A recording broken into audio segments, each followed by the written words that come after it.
Untamed is going to be untamed. It's going to be a little crazy. I want to talk to my people. I want to talk to my brothers and sisters.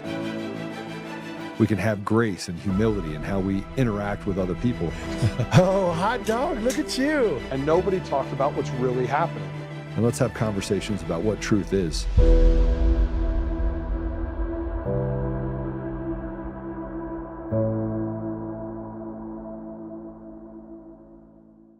Monday, we only have a few days left until the new year. And, lots happening right now in a lot of different ways. And when I mean a lot of different ways, I mean a lot of different ways. So I'll start off by saying this. If you missed it, go ahead and hit the share button. And, I think I owe it to you to kind of give you a heads up for those of you that don't know. But I did on Friday declared that I will be running for governor. So I'll just put this post up and Patrick will put it in the comments. And so here's my announcement to questions. Yes, I'm declaring for governor of Colorado race. Now, right after I did this, they had a bunch of people that wrote these articles about me, 9 News, the Denver Gazette, all these different things, saying that I was the guy that called for the execution of my political foes. That's not what happened at all. But the radical left has only one thing that they can do and one thing that they can hold on to, and that is the perpetual lie. They have perpetually lied about everything. Now, in these articles, they also said that I had unfounded 2020 election. I was a part of the 2020 election fraud conspiracy that never existed. There's so much information that we have about Dominion voting systems, ES&S, Eric Coomer, John Polos. We have people that are whistleblowers from different countries, and they will continue to parrot this nothing to see here, nothing to see here, nothing to see here. They will repeat it over and over and over again. Misinformation, disinformation. These people are owned. So I knew that I was onto something when they said that when Phil Weasel Weiser said that I wasn't a serious candidate. Well, let me tell you how serious I am. Phil Weiser is running for governor of Colorado. So is Bennett. Neither one of them have ever built anything ever in their lives. Nothing. There's nothing that they've ever built. They haven't built anything. They've just torn it down. Phil Weiser was a professor. He was a professor that went from learning to, now I can teach. I'm going to go teach these students about Marxism and these radical ideas.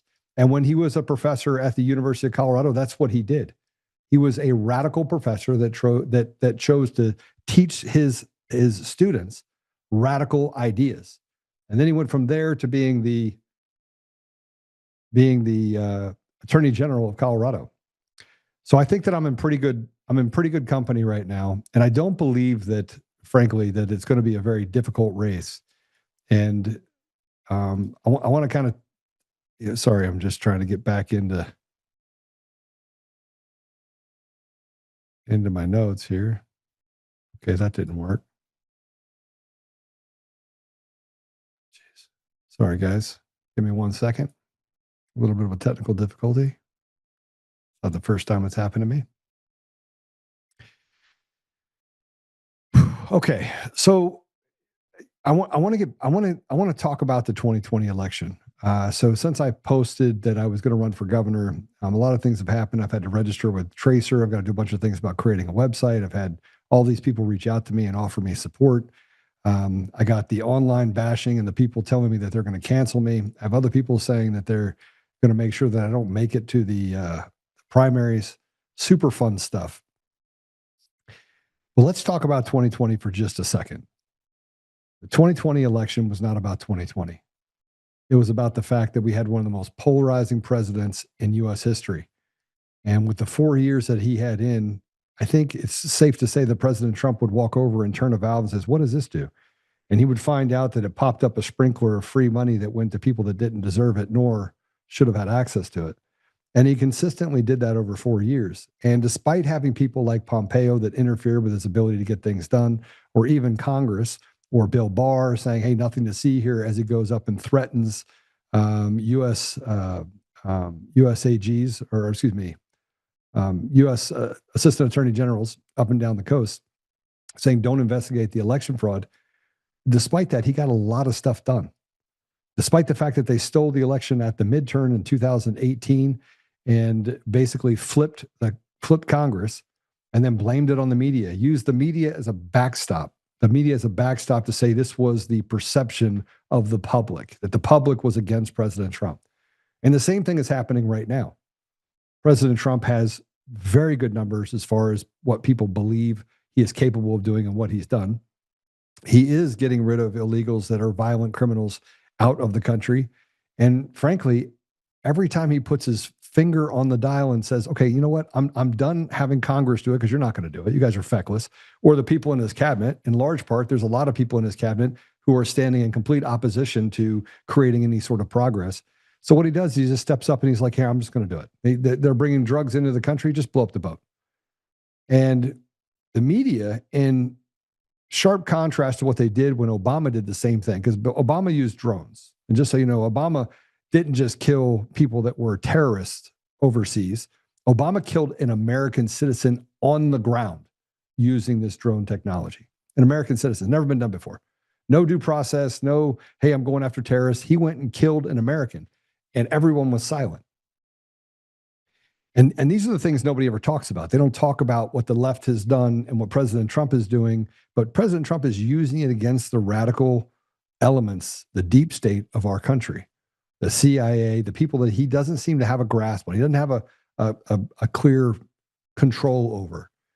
I don't actually think that a president since Eisenhower's had control over the CIA. I think they're completely a rogue organization that does whatever they want, interferes with the sovereignty of other nations, and has now brought it home to take over and to subvert our entire country here. But when we talk about election machines specifically, and when we talk about the genesis, where it came from, we have to trace it all the way back to SmartMatic and the stealing of an election way back in 2004. And if you remember in 2004, if you haven't heard this before, you probably need to go do some research on it. You could check on any one of my socials or even go check the archive of the videos that we have. 2004 is when Clinton Curtis, it was December of 2004, Clinton Curtis got up in front of Congress and said, I was asked by Congressman Feely of Florida to build a system. And by the way, I was working for a Chinese company. He can't make this up. I'm working for a Chinese company. I'm asked to build a voting system that can go undetected, votes being changed or flipped inside of the system. That was in 2004. Now, fast forward, SmartMatic, given a huge contract, never done it before, down in Venezuela, comes to the United States and says, right after the election, by the way, right after this thing happened in December of 2004, in 2005, they come in just several months later after a contested election where Hugo Chavez was elected as the president of Venezuela, and says, we're going to buy up the U.S. election systems. Now, I want to tell you about one important part of what I just said. And that is, it ruminates around a place called Florida. See, SmartMatic started in Florida. Feely was in Florida. Clinton Curtis was in Florida. The epicenter of all of this bad behavior was at the tip of the spear down in Florida. All of it down in Florida. Now, 2005, just several months in, SmartMatic comes in and buys up Sequoia voting systems. They promptly, a month later, hire a guy named Eric Coomer, who he says that he got a cold call. Now, he was making websites, and he had a doctorate thesis that was written on basically energy decay models, right? And I've now read that like 20 different times. I'll put it up so you guys can actually read it and on a link so you can read through it. But they hire him as the chief architect. He never held a job doing that. He's going to run 17 states and the District of Columbia. Now, fast forward 10 months later, they have a municipal election in Chicago that is a complete and utter disaster.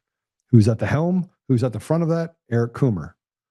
Now, Eric Coomer is the one that wrote the code for Sequoia voting systems. He wrote it. It wasn't written by some Serbian.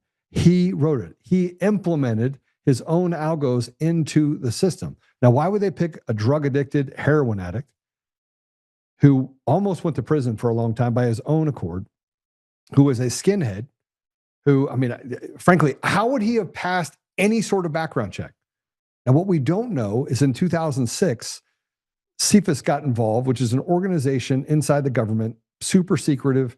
Their job is to check and maintain and see if there's any CFIS, if there's any sort of national security threats. They came in 2006 and said Sequoia could not be associated with SmartMatic. So this went on. This jockey went back and forth for a couple of years.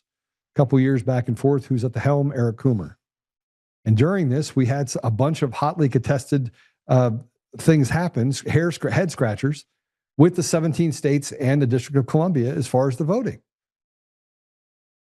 Fast forward, Dominion voting system comes down. They only ran a couple of municipal elections, and all of a sudden they come up, they become God's gift, and someone says, let's just hand over Sequoia voting systems and turn it into Dominion. It's eerily familiar. What happened in 2006, 2008, 2009 is almost identical to Liberty voting systems that's going on right now, where it's handed over to No Inc. Founder that they say is now a Republican, who wrote an email, by the way, after he took over Dominion saying, hey, it's just business as usual. You know, same stuff, different name. His words, not mine. So 2009, all of these changes come with Dominion. Same people, same players. Who's there from the beginning? Eric Coomer. Now John Paulus comes in, and all of a sudden they start buying up and going after different markets across the United States quietly, because nobody actually knew anything. Even up till 2020, no one knew about Dominion voting systems. And it was Democrats that were talking about it for 4 or 5 years before that, till somebody came to them and said, hey, listen, shh, it's on our side. And that's when you have the conversations about China. There's so many different parts of this, and you have Serbia and offshore code making, and we're going to build all this stuff, and $80 million contracts, and people that were in Venezuela, which, by the way, the 24 Venezuelans that came up to Chicago, 2 of them are whistleblowers that are still alive. One was alive. He got unalived. That are now whistleblowers talking about, oh, you guessed it, Eric Coomer and Dominion voting systems before it was Dominion and Sequoia. And we haven't even started talking about Chris York. Chris York that worked for Sequoia before, that said that they tried to get him to lie. And they bragged about going in, changing the code, getting out, nobody could see it. His own words, even before we even knew that that was a part of the system. Now, here's another thing you need to know. The DOJ recently indicted SmartMatic, right? But the EAC recently recertified them. How is that even possible? With all the things that we know about Sequoia and Dominion and SmartMatic and ES&S and Hart InterCivic and all of these systems, which, by the way, are identical in systems. People just jump from one to the other and shared information between them. It is literally organized crime. You had the earners. The earners basically went to different systems or different election places. You had the captains. In this case, it seems like the captains would be people like Hyder Garcia, people that work for him, but hey, I'm going to go work down here in Tarrant County. And then you had the bosses, the Eric Coomers of the world, the John Poloses of the world. And then we haven't even started talking about Staples Street Capital or any of the other stuff that we're dealing with. It is literally as if they wrote the book on the mob of the 1930s. And yet we sit here right now and we walk through it as if nothing to see here. Put that back up there with Patrick Byrne, please. President Trump, you should investigate all commissioners of the EAC. Obama and Brennan understood it was the leverage point, and they methodically subverted it. How in the world do they certify something with corrupt people in it? That would be literally like giving the mob all the keys to the kingdom. How in the world do we allow our country to be taken by these demons? They select people in each state with this system. And look, if you don't think that your elections are fraudulent from end to end in all 50 states, then you're either complicit or you are retarded.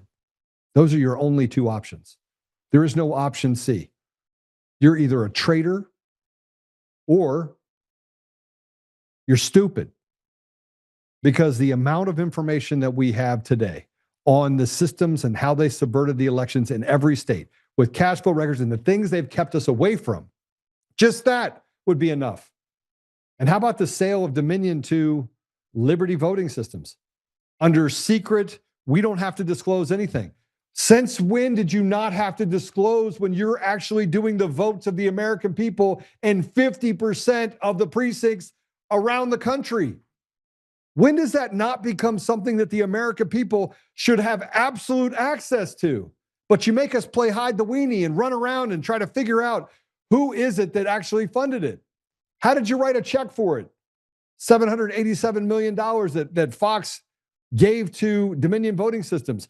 When every political pundit in the state and the country said that Dominion had nothing.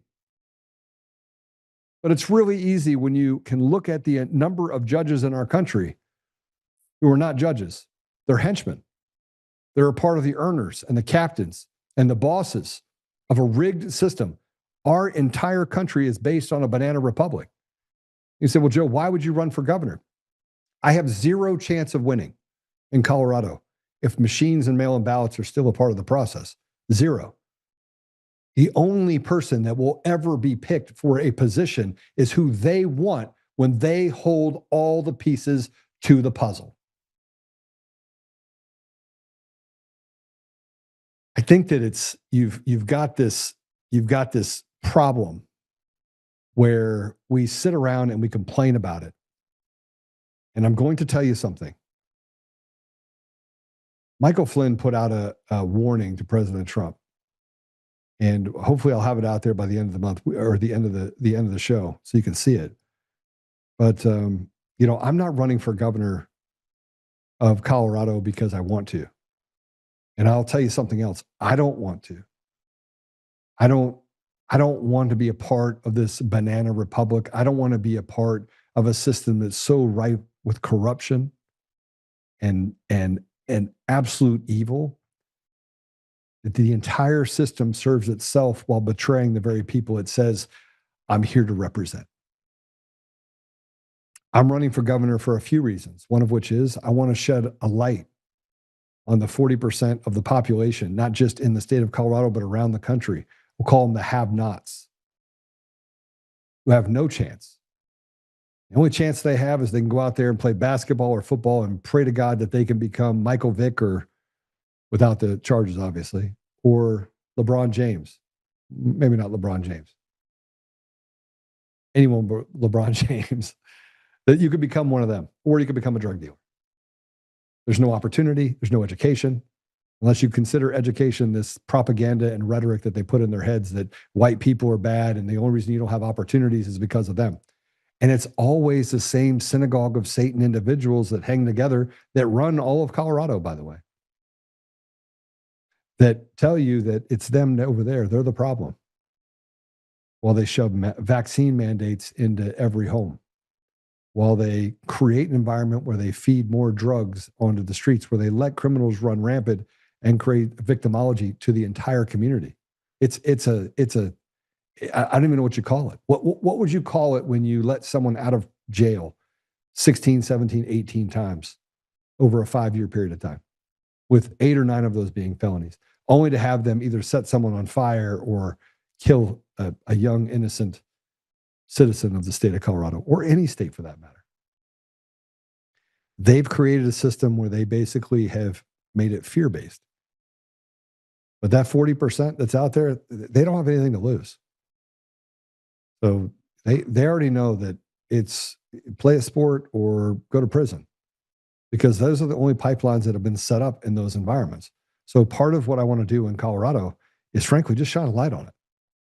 Let's talk about the fact they spent $850, $900 million, went over budget by nearly double on a building designed for bureaucrats. But the schools in the city and county of Denver barely have air conditioning. They're decrepit, falling down. They can't keep them safe. Nobody's even come up with a solution to keep them safe from gunfire right outside the front doors, because they can't even get a grip on the crime.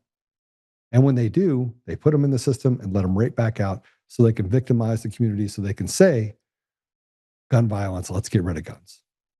Let's make everyone unsafe by taking away the ability for you to defend yourself. Let's not talk about the fact that we could put National Guard in every school. Anyway, we're going to talk about this after our guest. We do have a guest today. Michael Letts is going to talk to us about first responders being under attack. He's a founder and CEO of Invest USA. He's a chaplain.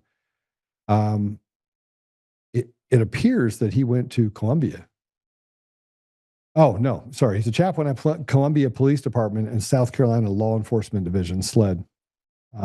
He's a state constable for the state of South Carolina, former executive pastor at Hope Baptist Church, councilman at Central Midlands Council of Governments, Airport Commission member, South Carolina State Counterterrorism Council member.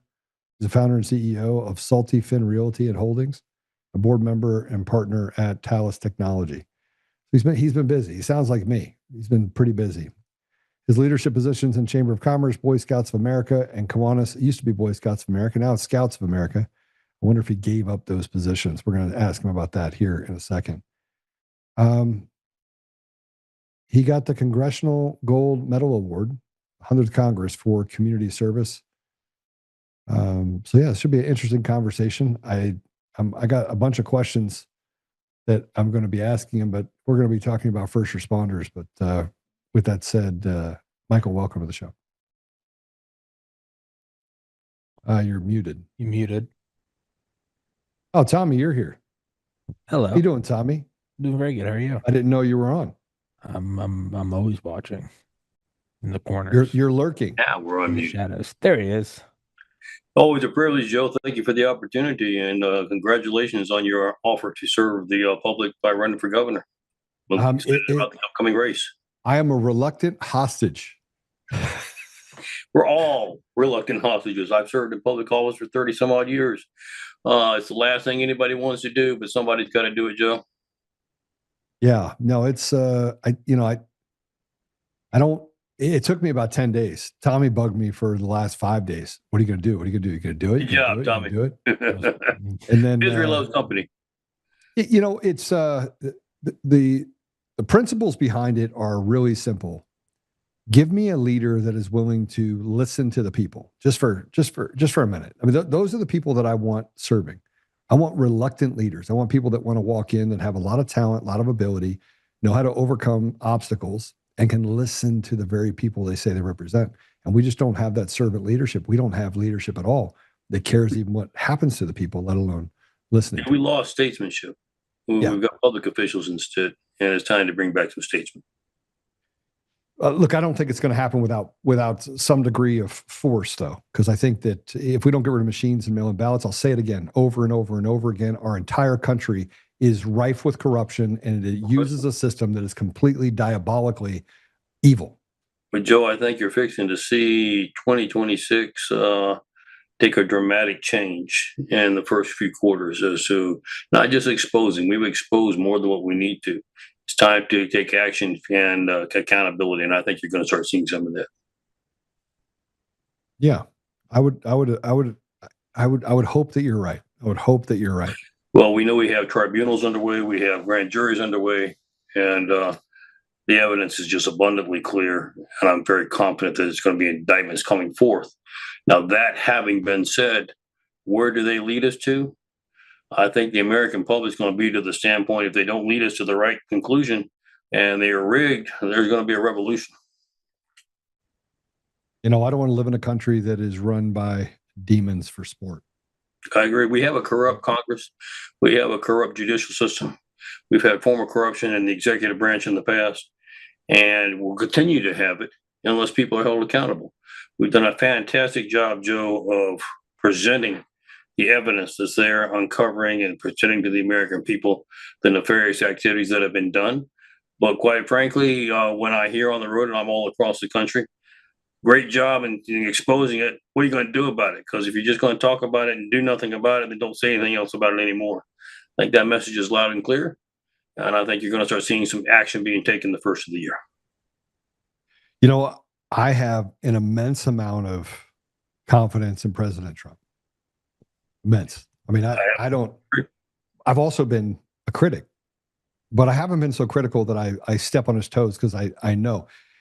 I know that the job is very difficult, but what he's proven is that when he acts decisively, stuff gets done. And even when the judiciary steps in, there is one mechanism that he has which could wreck all of this, and that is pushing up the Insurrection Act. I mean, it's as clear as day. Like nobody in their right mind would not see us in an active insurrection right now. Well, our founding fathers were extremely brilliant. I think that's an understatement. But they also placed within our Constitution a mechanism that if, God forbid it should happen, but we're already there, if it ever got to the point to where your legislative branch was corrupt, your judicial branch was corrupt, and even members of your executive branch were corrupt, there was a thing that the Constitution provides for. It's called military tribunals that could be called upon if necessary to hold people accountable. That day has arrived. So you're a chaplain. Yes, sir. So by the way, I've been reading I went to the New Testament, and I wanted to get through Matthew this week, right? Great book. So I've been reading Matthew because I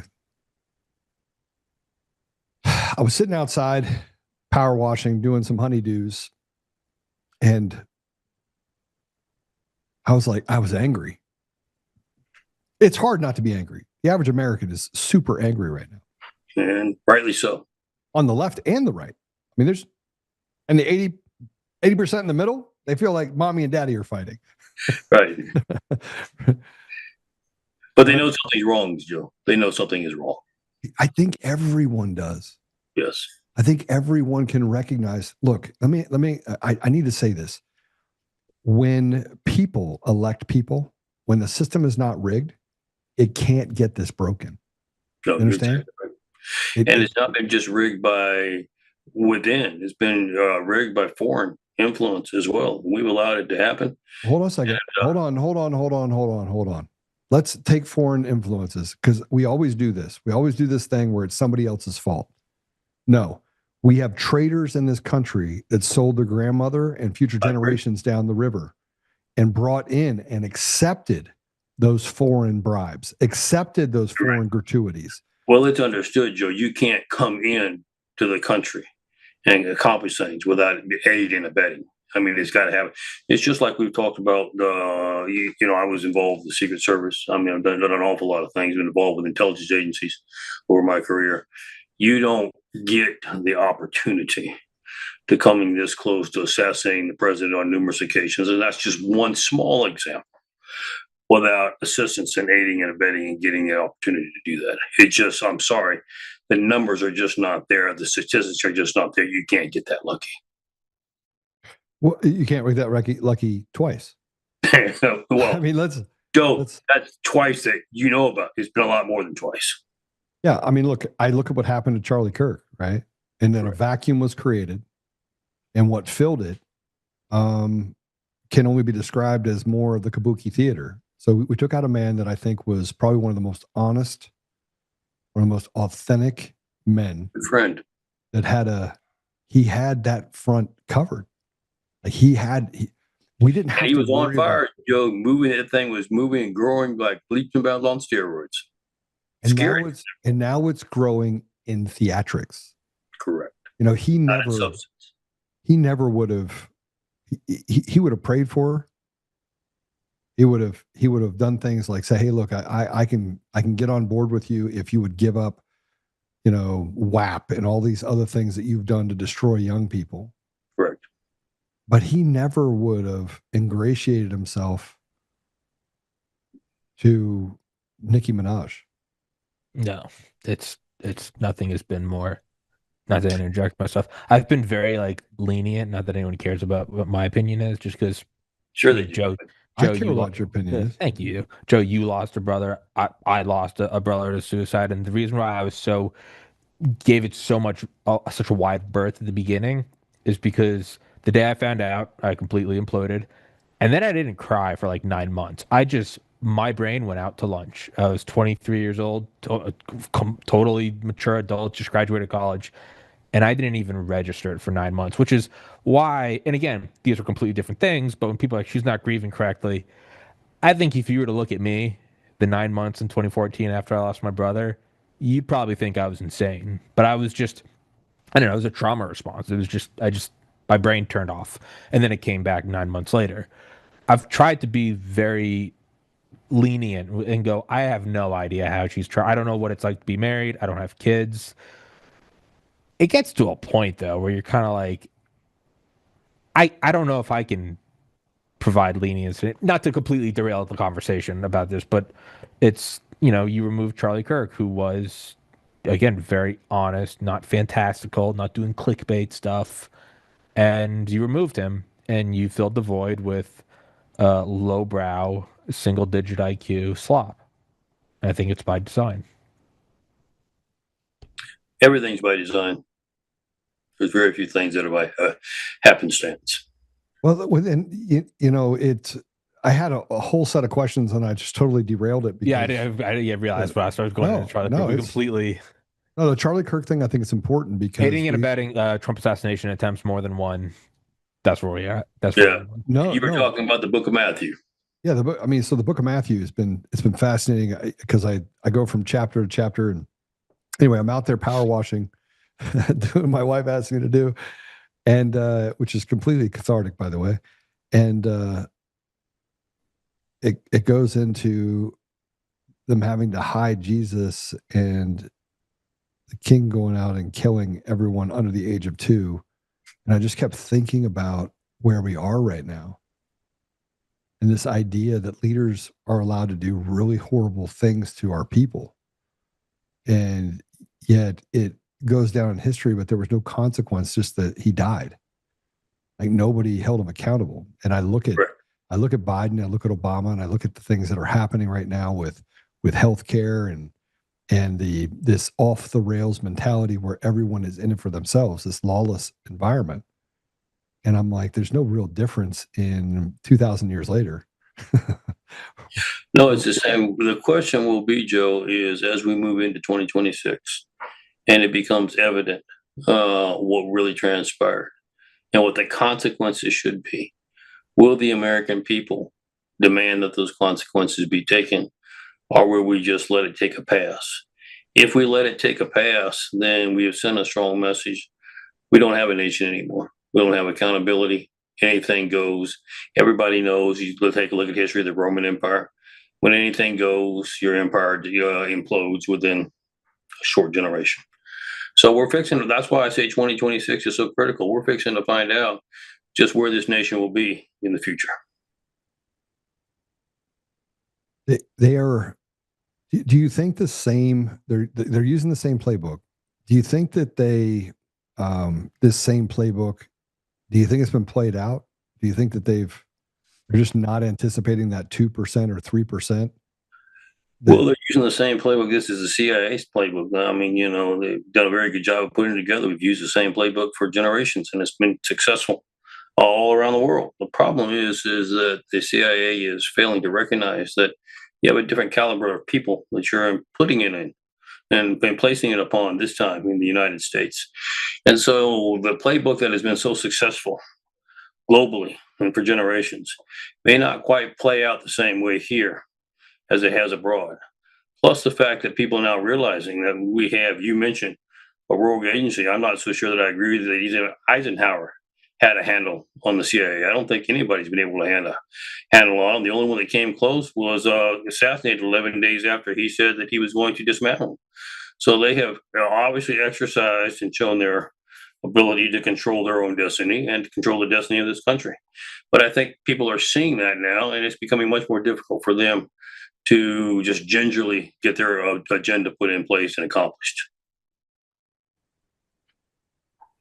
Yeah, so this is where I get to. I just got another death threat. This is really nice. I'm getting so many of them now. It's like kind of crazy. Well, gee, I'm getting a little envious. You're getting more than I am, Joe. That's kind of, you're showing congratulations. Mr. Let's up. Yeah, this is pretty interesting. This is Wow, that's nice. Mike, I can text you a death threat if you want to feel included. Yeah, thank you. I'd Yeah, appreciate just- that, Tom. I mean, I kind of feel like I'd feel better if Joe and you did that. At least you got two, you know. Hey, I'm watching you right now. Nice red tie. Yeah. Tell that red means something. Yeah. Yeah. Just Yeah, don't. Yeah. it's pretty crazy. I got people that are really mad that I said stuff. Yeah. Well, People are it's gonna get a lot worse. Oh, here's the difference between me and Charlie. Okay, I shoot back. Yeah. I shoot back. My situational awareness is really high, and the last person that came from me, I promise you right now, they need a dentist. I've been told not to talk about it. I won't talk about it, but I'll tell you right now, I do not play.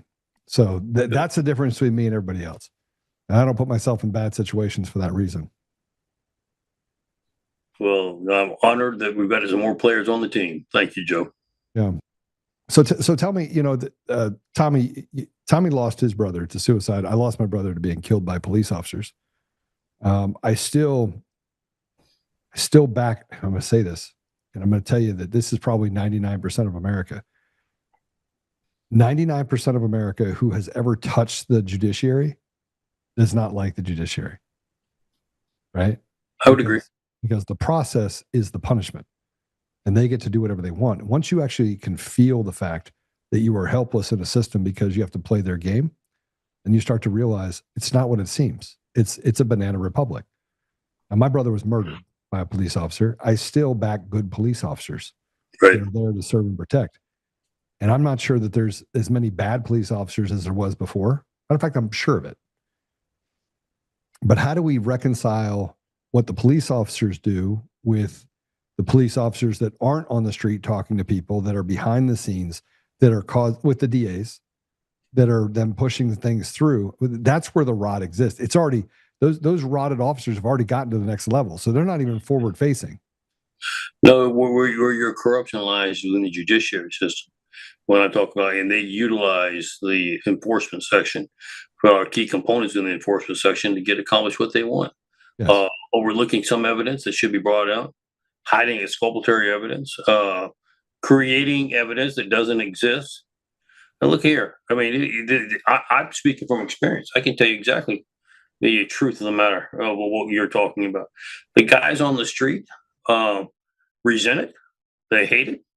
Most of them will say, I'm not going to do it. I'm going to quit. But there are those who, hey, I got to pay the light bill this month. And so I'll just do what I have to do to keep surviving. That's a poor way to do a living. It's a poor way to live. I tell people, if you have to compromise your values and your faith to keep your job, you're better off to eliminate that job and find something else, because that's not the way you want to operate your life. All right. So what, sorry, I was just answering the death threat. I was like, hugs and kisses. I love it. Let's kind of go back in time for a minute. Have anybody, because you sound like you're ready for battle. We are.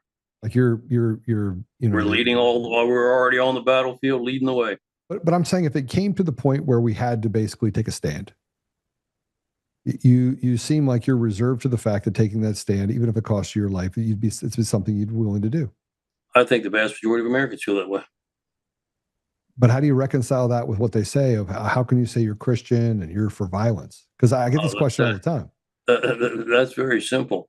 That's a misunderstanding of Christianity. Christianity, God expects you to stand for righteousness and for truth. And when he says to stand, you can't stand and be kneeling or being put on your backside at the same time. That's the opposite definition of standing. Standing means being firm, holding my ground, advancing, moving forward. That's what we do for military operations. We don't hold ground, we advance. That's what George Patton was so good at in World War II. We're moving forward, we're advancing until we've completed the mission. We have one mission in mind, and that's to guarantee future for our children and our grandchildren, and to guarantee the constitutionality of this country, its freedom that it's been God-given to us. And quite frankly, we know for a fact now, let's just get straight to the point. We know that we're in an epic battle, a struggle between good and evil. We know that there are those globally who have determined that they're going to make it one world order, They have the finances. We're talking about people like Soros, and I mean, I could give you the whole list, but we don't have that long on your show. But they also need personnel to accomplish their objective. They've been searching who are great personnel that hate this country, they hate what we stand for. Well, the Islamic jihadists, the Muslims do. And they have already, quite frankly, not hearsay, this is their words, not mine. They have declared that America will be the next caliphate, come either by ballot or by bullet. And so it's not just America. They're targeting every other country in the world. In the last 30 days, the imams across the country have called on sleeper cells to activate. We know there are over 1,000 sleeper cells in this country alone. That's not including the others that we have across the world. They've started to activate. You saw that in Sydney last week. Saw that in LA. You saw that in Houston. We could go down the list. We were able to thwart those activities. We did not thwart the one at Brown University. That's just the tip of the iceberg, folks. It's just the game's just starting. Just going to start warming up. And so you had better decide. Scripture very clearly tells you to stand for righteousness. There's no question about that. That's not arguable. And so you better decide what side you're going to stand on. And if you're going to stand, you be prepared to be able to do just that. And that means being able to defend yourself, your family, your children, and your neighborhood. If you don't be able to defend those, then you're worthless. Scripture doesn't say you're worthy to be able to eat. You can't call yourself a man if you won't defend your own family. So get over this, I shouldn't do that. Violence is not part of Christianity, because that's a perversion of the truth. Christianity is defending what's right, and we're going to do that to the very end. Yeah. So Tommy, you have anything on that? No, I think I think the argument, the people that are trying to tell you what is and what is not Christian, none of them are Christian. Right. Regardless, and Mr. Lutz is correct, even if you weren't, even if you were just making things up, regardless, somebody that's not a Christian, you're not going to tell me how to act. You're not going to tell me what to do. And then furthermore, it's innocent to the guilty is cruelty to the mercy to the guilty is cruelty to the innocent. Listen, we can break it down in scripture, or we can look at just the basic premise. God gave you free will. Here's an option where there's one or the other. Mercy to the guilty, or cruelty to the innocent. Just has a premise right there. Like I don't need a scripture number. What are we doing in this reality, this 4 or 5 dimensional thing we call the universe? Okay, you have free will. You're made in the image and likeness of God. And that free will also is used to engage in problems. Sometimes it's math problems in kindergarten. Other times it's thou shalt not murder. It's not thou shalt not kill. There's no honor, there's no glory, and there's no scriptural standing in just, closing your eyes and go, okay, well, I'm going to die because that's the way to go. That is not at all the way to go. I mean, it literally says, sell your cloak and buy a sword. That's not mincing words. We're not going to dissect that like the right to bear arms. And it's like, no. It means you get weapons to kill.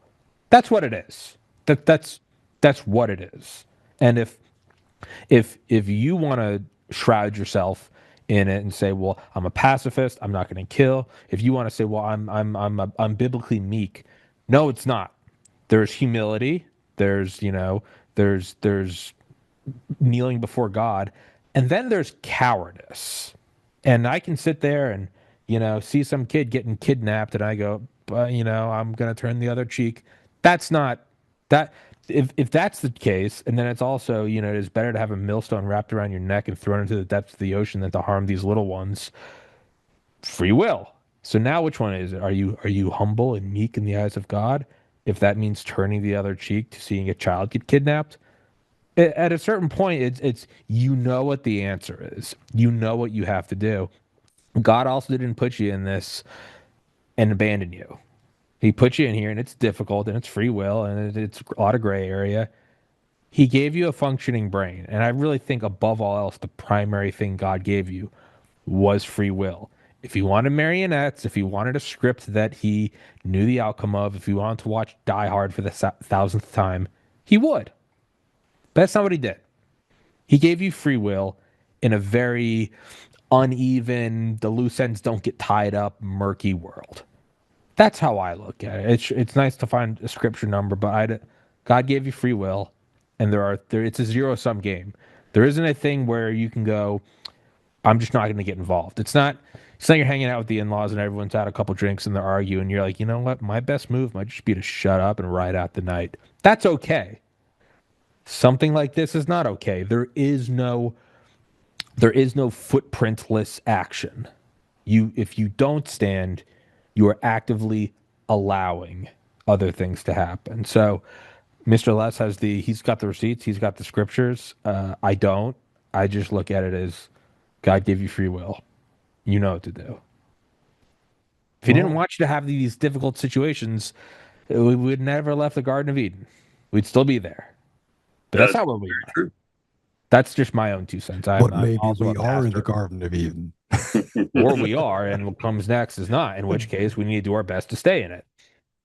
You know, I tell people that if when they say that you shouldn't kill, if you really think that that's what God's intention was, then why did he command the Israelites in the Old Testament when they went to battle? They not only wiped out the armies, they wiped out the entire populations. Look, I think we all know the great story of how David got 1,000 signatures and Goliath said okay and left. Yeah, hadn't heard that one yet, Tommy. Looking forward. I just made that up. Yeah, it's yeah. They signed a petition and they said this is a no giant zone, like a gun-free zone. And Goliath said, "Yeah, all right." No, he cracked him in the face and killed him, and then chopped his head off. That's what correct. are you talking about? All right, so that leads me to. By the way, nobody wants to go to violence. Anybody that's ever seen violence does not want violence for anyone else. Those who have tasted of war never want it on anybody else. I can assure you of that. Yeah, and look, if I think that's the most telling part about what I see for like the inner city more than anything in the world is the PTSD that gets created when you have to run from gunshots or run from gangs or, try to choose to be smart in a world that does not want you to be successful. They are clawing. It's like having 5,000 boat anchors tied to your feet. That's how hard it is to get out of the poverty index. It's that hard, right? It's generational. There's no question about it. You're exactly right. But, those who have seen war, while they do not want war ever again, they also do not want people to suffer what they've seen. It's the occurrence of not being able to stand and fight evil. And they are just as adamant that we will not let that happen again as they are as we don't want to see war. So tell me why, if what you're was saying is correct, and I believe it to be correct. I share your same sentiment. First of all, we say pray first, so you never become the very thing that you're fighting against. Correct. Stand. When you always when you're addressing a problem, when you're addressing anything, make sure you're on your feet. Speak. Always speak truth, and then you have to act. So that's the other part where you have to willfully participate and be willing to sacrifice for what you said, which is truth, right? Exactly. And that's what we're saying all across the country. Talking with the Cherry with Invest. People ask me everywhere we go, all the speeches that we give. So what do we do? Tell them, give me some direction. I say, first and foremost, stand for the truth. You got to know what the truth is. Okay. If you don't, I'll give you plenty of places. First of all, starting with scripture where you can find the truth. Know what the truth is and know your convictions. Second of all, be willing to stand for them. Don't just when somebody says something, you think yourself, why? That's ridiculous, but I'm not going to say anything because I don't want to rock the boat. Rock the boat. Say something. Stand up. Have some backbone about you. Then thirdly, be prepared. Understand that even though I'm in law enforcement, understand law enforcement has changed. We cannot protect you. We can come to the scene after and help solve the crime as to what happened and hold people accountable. But you are responsible for protecting yourself, your family, your spouse, your children, your community, your neighbors. And so how are you going to do that if you're not armed and know how to use it? So I tell people, make sure that you're armed, that you know how to use it. I think one of the greatest family activities that you can do, if you want to talk about building your strength in your family, take all your kids to the firing range. Make sure each one of them understands how to use that firearm so they can see the consequences. It's not a toy. You don't point it at somebody playing. It's not a toy. It has great power. But so they know how to channel and use it. That's the greatest thing you could do. Spend the day on the range with your kids. You'll be amazed at the memories that you create, and you'll do them a favor for their future for the rest of their life. What do you say to the pastors that are basically telling people to run the other direction, though? I mean, what do you say to them? Because that hiding behind the cloak. But it's happening. It's the Black Robe Regiment in reverse. And this is what I tell people. And me being an ordained minister, I think the church is creating a major problem in this country by standing and doing nothing. They actually calculate. What they decided to do is, it's more important for me, Joe, to have you join my church and give me some of your money. So I don't want to say anything that may cause you to not feel warm and fuzzy in my congregation, because I'm interested in building the biggest thing I can have with the most amount of money coming in. That is a travesty. That's a slap in the face to God. What the purpose for the church is to provide moral direction and moral courage for its congregation, its participants. And if you're not doing that, then God didn't call you to that pulpit. Your greed did. God didn't. And you better get out of there, because with God, you will be held accountable. We all will die. I hate to break this to you, but nobody's going to live forever. You're all going to die. We're all going to die. We're all going to stand before judgment. And I would hate to be standing before judgment as a pastor of a church who did the opposite of what God wanted me to do, and be responsible for all the Congress that are in there and see what my destiny is going to be. That's not where you want to be, folks. Trust me. It says that you live for today. There's a saying. It's a philosopher. Man, what does it say? Live for today and you'll regret tomorrow. In other words, we live for this life. Right. But this life is so short. You compare, say you have 100 years, and that's probably more than what most of us will give, but let's just say you have 100 years. Compared to eternity, that's like one speck of sand on the beach. I mean, that's nothing. And you want to take that nothingness and destroy the rest of all eternity for yourself? How stupid can you be? Yeah, statistically, yeah. Well, and that's okay. This is where you get into but this is, again, if we don't solve, and maybe I'm just asking a question we can't answer. Maybe I'm searching for. I love asking questions. We'll find out if we get an answer. I hate servicing symptoms. I love solving problems, right? I walk in, I'm like, all right, turn the faucet off and you won't have a flood. It's pretty simple. And they're like, oh, you don't think it's too complicated. You got to jump over this and rub on your head and rub on your belly and tap on your, so you have people that tell you can't solve that problem, right? So how do we address people? How do we give people the ability to say, listen, you got to be able to hold your pastors accountable, because they're looking for a home. Look, people are looking for a biblical home more now than ever. And there's no question about that, Joe. And here's the simple answer. I love the way you said, just turn the faucet off. That's why I came on your show. We need shows like this that are willing to propagate and communicate the truth. Now, I'm sorry, I can't make everybody do and utilize the truth that we give. But people can't utilize the truth if they haven't heard it. They're hearing it now. They're hearing it on your show. I hate to say this, but let's be real. Sometimes it takes people 2, 3, 4, 5 times to hear the truth before it finally sinks through that thick skull of theirs. But at some point in time, when you know the truth, then do something about it. And it comes with your congregation. Sometimes you got to just realize and say, wow, the church I'm going to pacifies. It doesn't give any moral direction. It's just a great social club. Go find you a social club at the country club somewhere and give your dues there. Find you a church that will give you moral direction and guidance and let you stand up for values. That's where you need to be. And it's time that you start showing some authority in doing so. Let me just talk for just a second to all of our male listeners here. What happened to the men in this country? I laugh at this when I see these memes. The men we used to have stormed beaches in World War II, took over countries, delivered from fascism, from oppression. The men that we have today don't even know if they're men or not. They can't even decide whether to wear a dress or whether to wear pants. We have totally effeminated manhood in this country, and it's time that we call it for what it is and start getting some real men once again to lead this country and to lead their families, and that is what will turn this nation around. Nothing else will do. All right, that leads me to what's going on in South Carolina. How are you guys fighting? How are you guys fighting against this there? How are you guys fighting against, I know you've been doing some work where you provide first responders with, bulletproof vests and things that can help protect them so they can get home to their loved ones. But, you guys got some serious problems down there. Well, there's no question that we do. And let's address a few of them.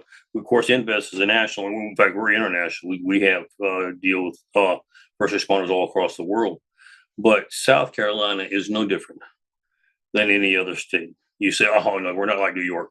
No, we're not to the degree of New York or Michigan or Minnesota, but there is corruption everywhere you go.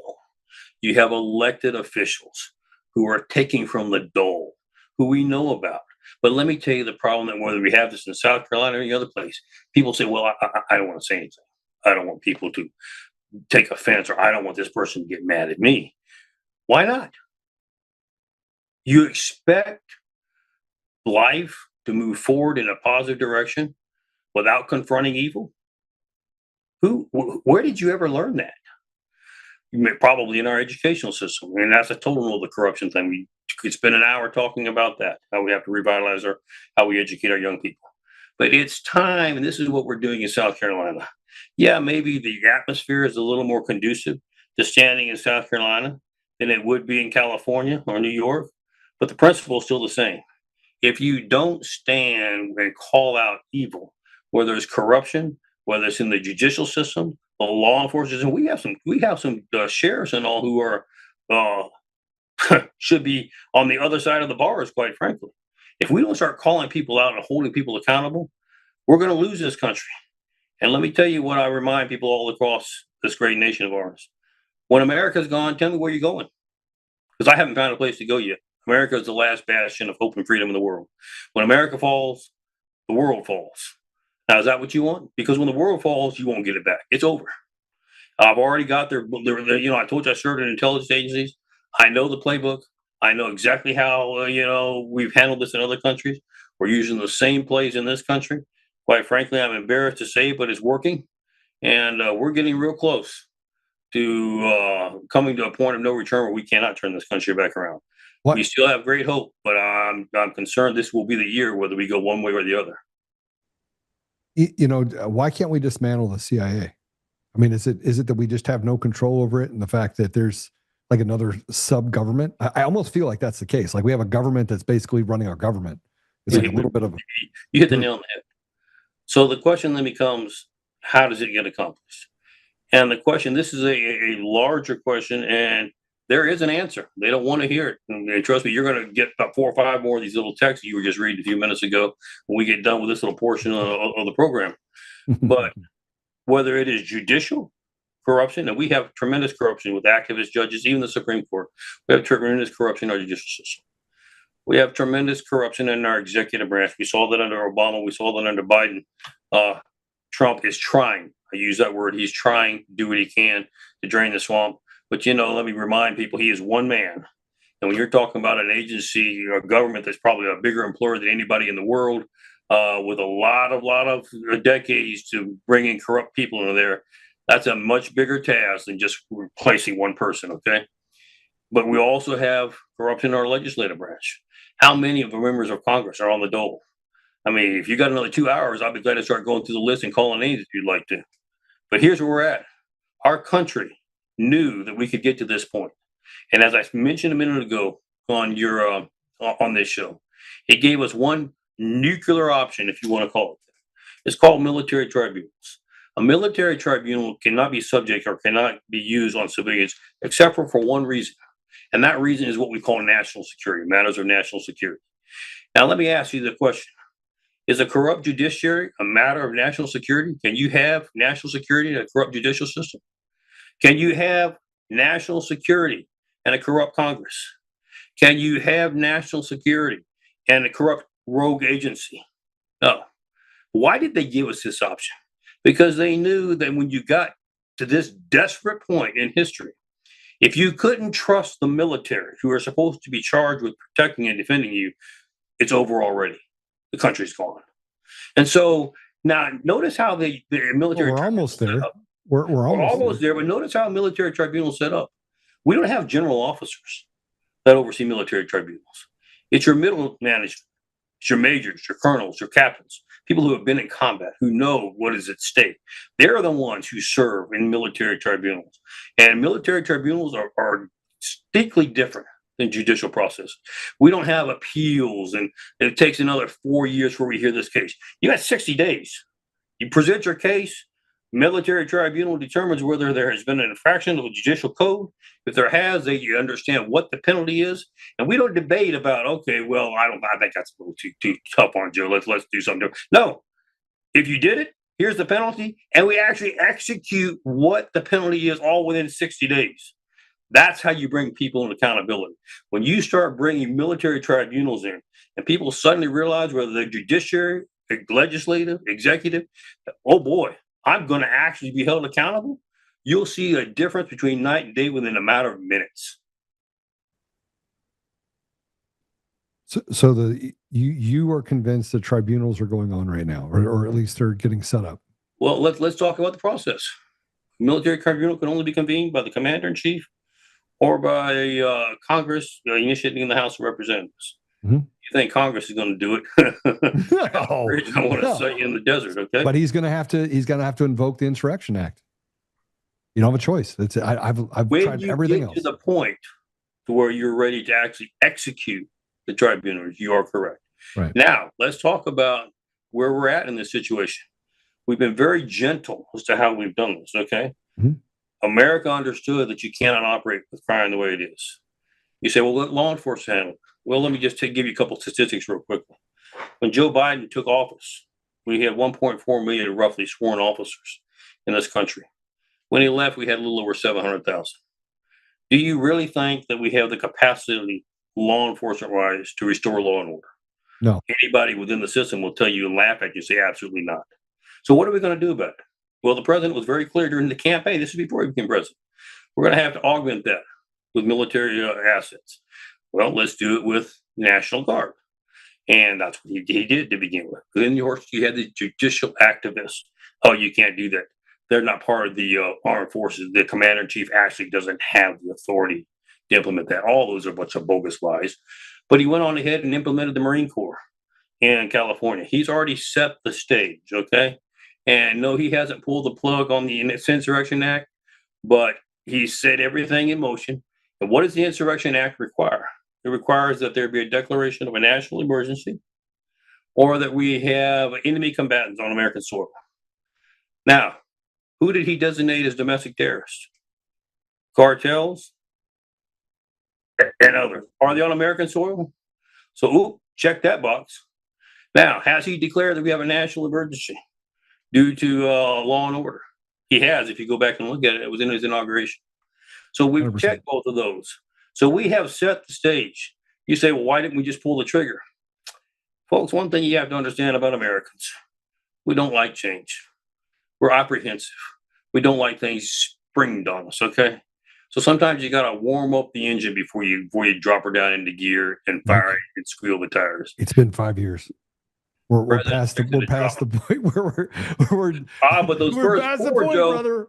Those first four, you didn't have anybody that had any interest in a military tribunal. Well, so I mean, look, I don't see. Let me just tell you my thoughts on what I'm seeing right now. I don't see the nervousness that you would normally see. Actually, I see it in a few politicians, like especially in Colorado. I think Jenna Griswold is actually showing her hand because she's panicking and talking about Tina Peters and trying to create, a public. They're panicking because they understand the results better than anybody else. They know what's coming. But I don't see the institutional panic, right? I don't see that, but I do see it on the Republican side, which shows me the Republicans are in on it. A lot of these people that were selected are in on this deal. And I can talk about a guy named Gabriel Sterling, who was the COO of the Secretary of State's office in Georgia, who basically looked like a ping pong ball. Went to work for him, didn't work for him, worked for him. Right. Didn't work for him, got a $200,000 implementation, then went right back to work for him after he collected the $200,000. I mean, completely corrupt, right? And would come in and out of office of working for the Secretary of State in order to collect gratuities, right? Correct. This, and I equated it. You probably heard me before. I equated it to a mob environment. Bad part is I know about gangs, right? I mean, I just know about them. I know about the inner workings of them, right? And the mob has what are called earners, right?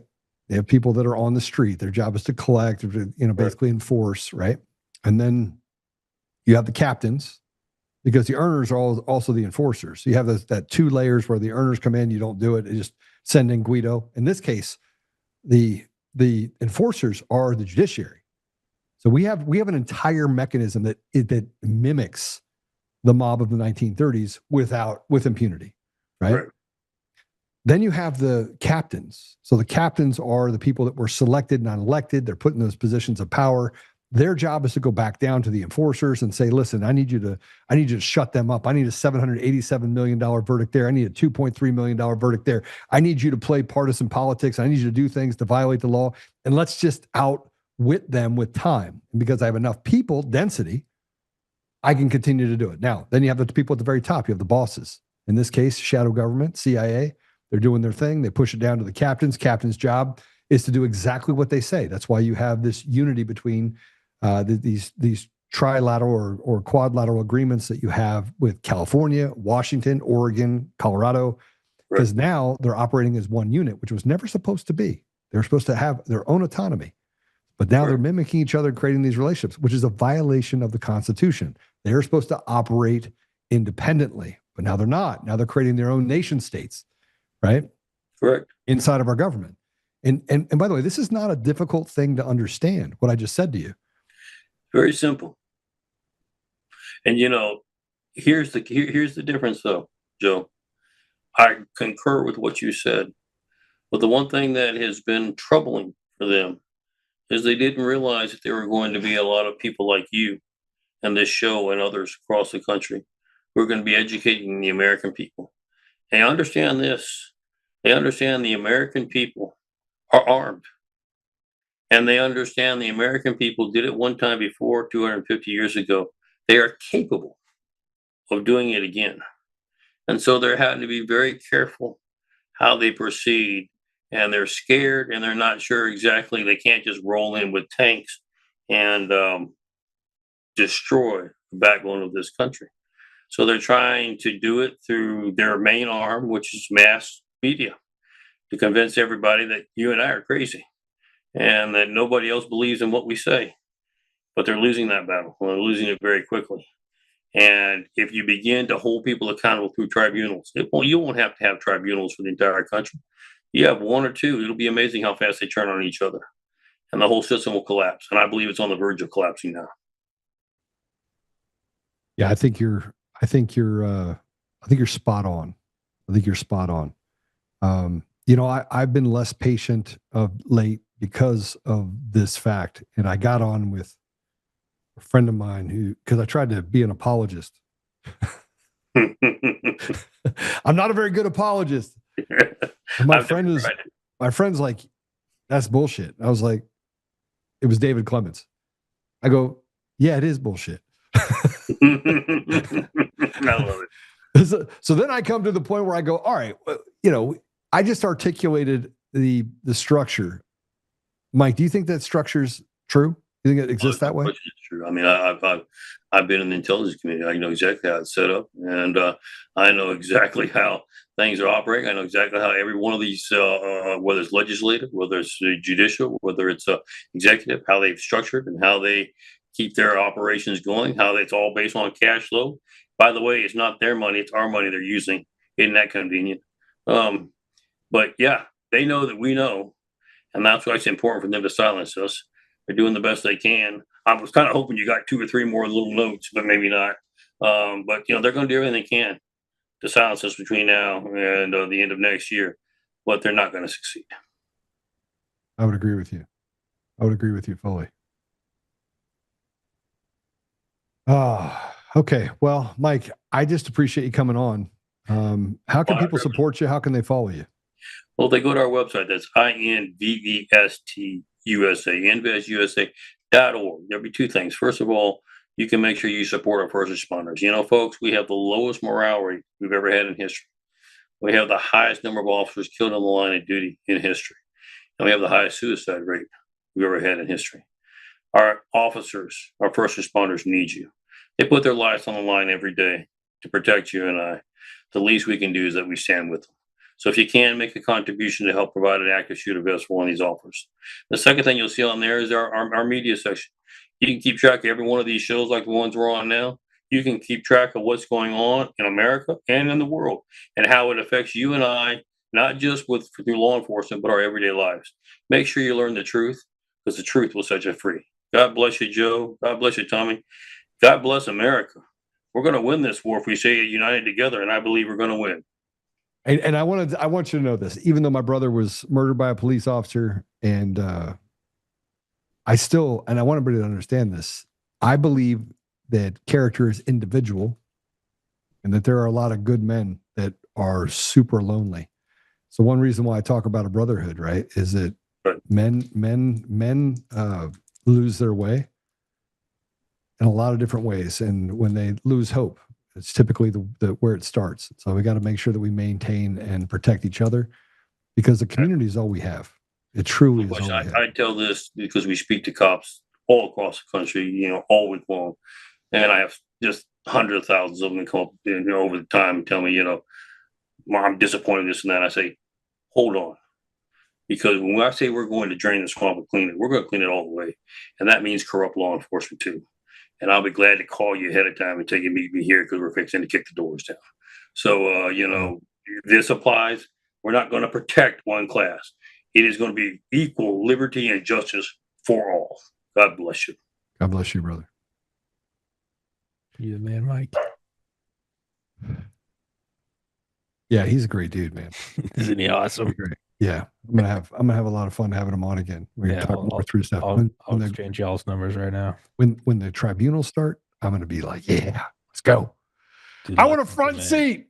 Give me a front seat. I want to be at the front. I want a front row seat. I'm gonna sit there with my phone, act like an influencer for a minute, right? Let's is the man. That dude's rock solid. There's no wishy-washy with him. No. Yeah. Yeah, bro, getting death threats while I'm sitting here on here was kind of interesting, but the way he handled it too, he's like, yeah, okay, you might get a few more after this.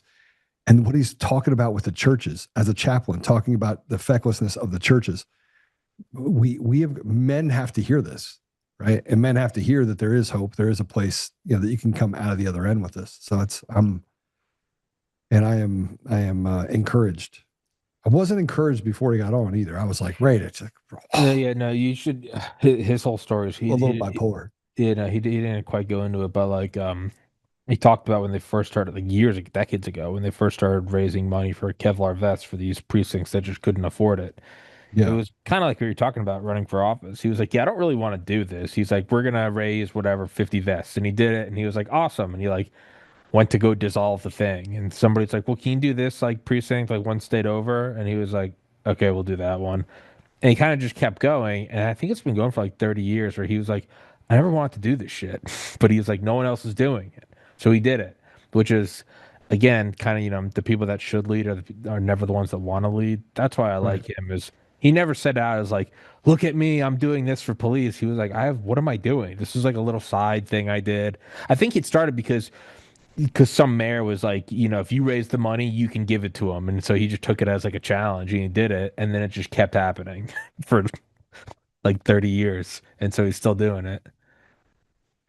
Yeah, no, it's a pretty crazy deal.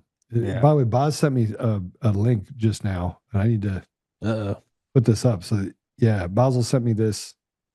I tried to see if he'd come on, but he didn't answer me. So copy link, send it up here. Oh yeah, he texted me something. Yeah, this is a link. If you guys can put this up, we're going to go out of order here for a minute, but I think that it's necessary for us to capture this a little bit. Wrong one. Oh, there we go. That's the right one. Never mind. Well, we started bombing Venezuela. Did we? Yeah, an hour ago. Are you serious? Yep. Started 3 hours ago. The U.S. just officially conducted a land strike in Venezuela. 1 hour ago, Trump says we took out, quote, a big facility in Venezuela. I'll text it to you. Well, put it in the comments. Put it in the comments so we can actually go through it. I'll send it to right now. All right, I'll send it to the group.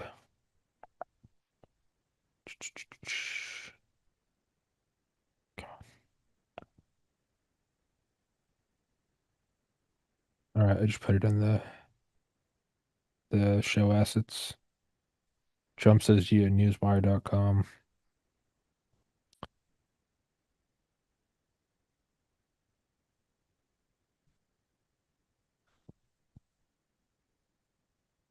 Traitors.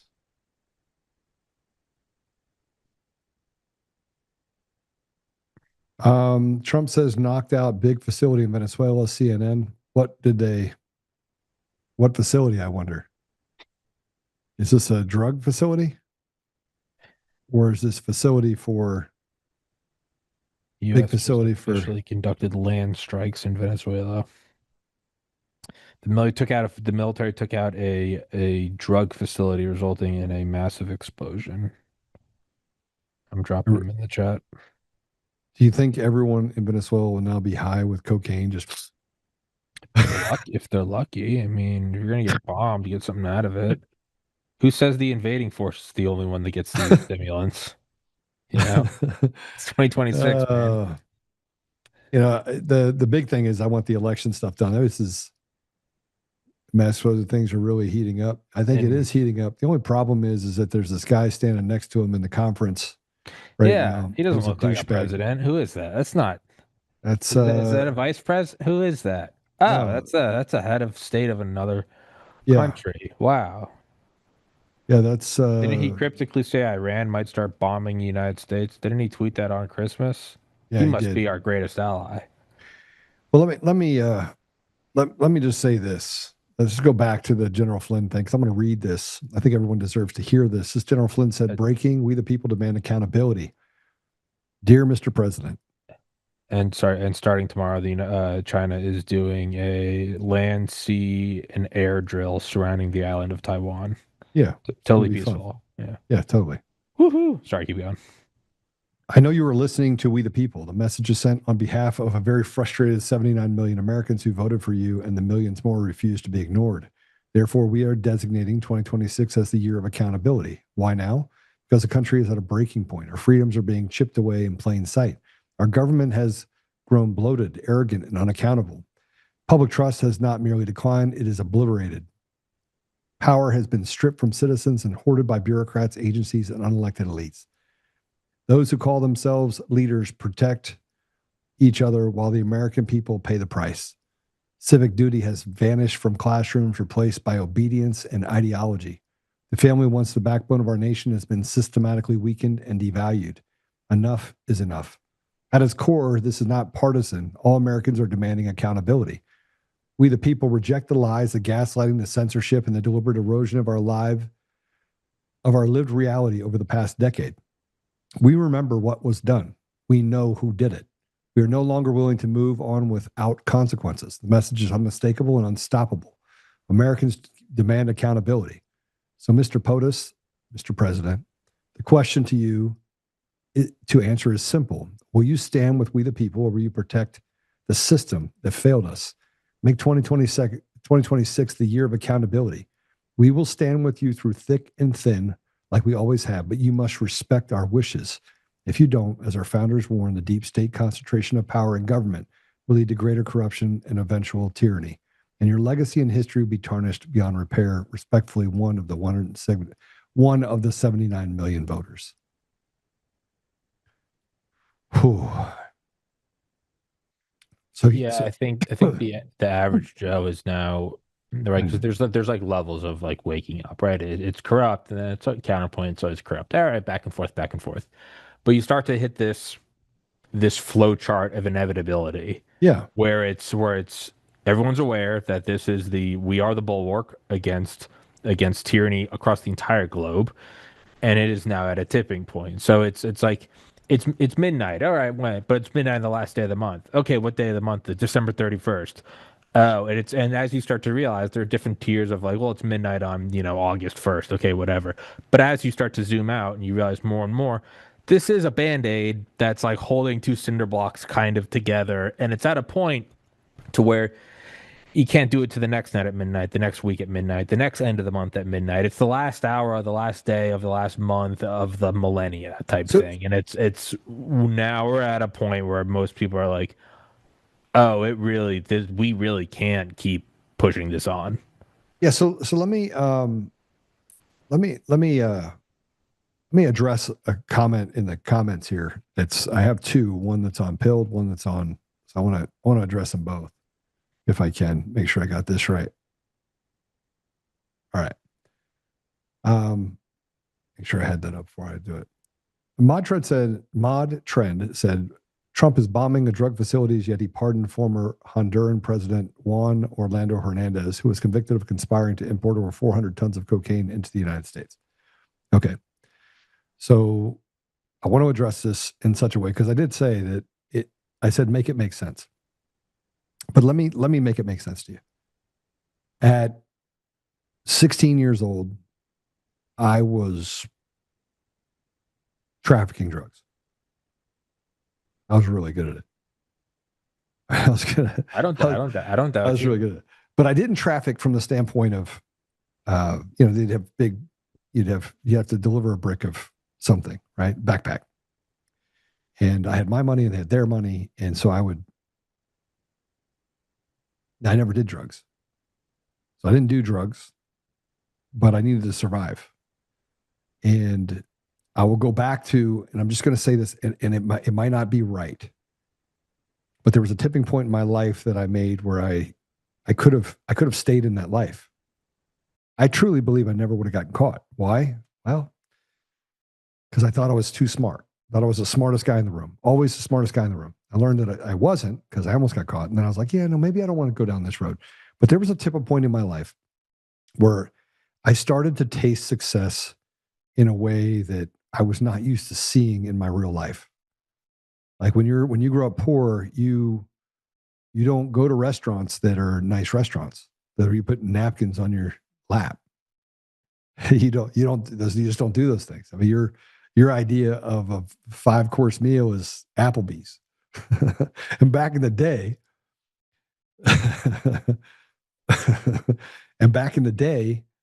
and it's not funny, by the way. Selling drugs is not funny. It's not a funny thing. Not being in that environment is not funny.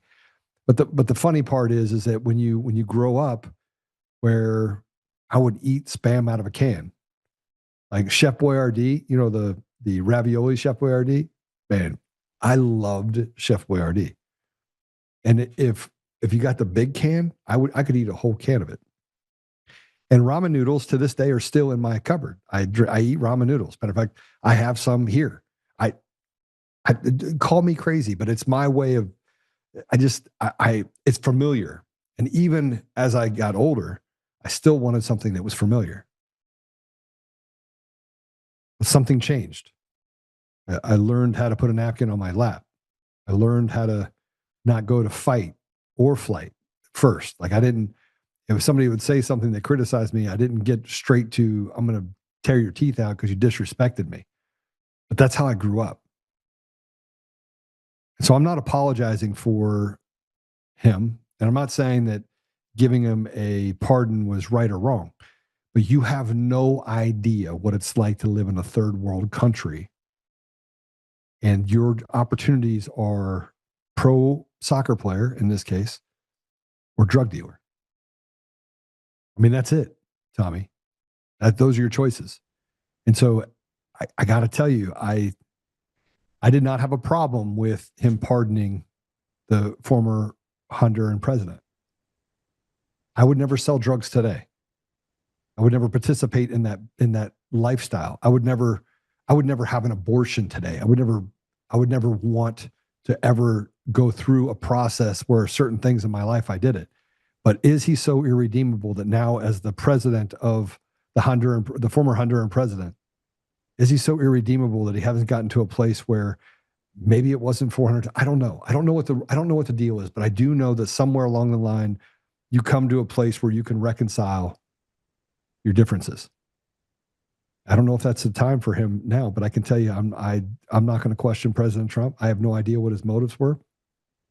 I mean, if he starts pardoning pedophiles, him and I are going to have a serious problem. But short of that, is anybody irredeemable? No. I don't even think Eric Coomer is irredeemable.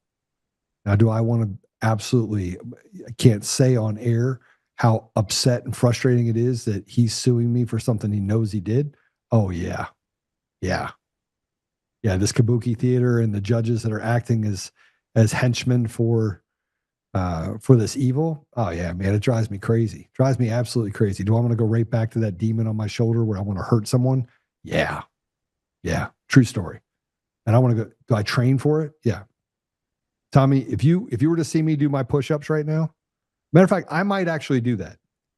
I might just knock out, 30 or 40 push-ups. You can see me just like. You need to prove it to me. I believe you. I prepare for it. I prepare for it. I prepare for the idea that the death threats that we have. But I'm not okay. I'm not okay with the fact that he did the drugs. I just think that I'm not. Yeah. I've come to talk with you. I've come to talk with you again.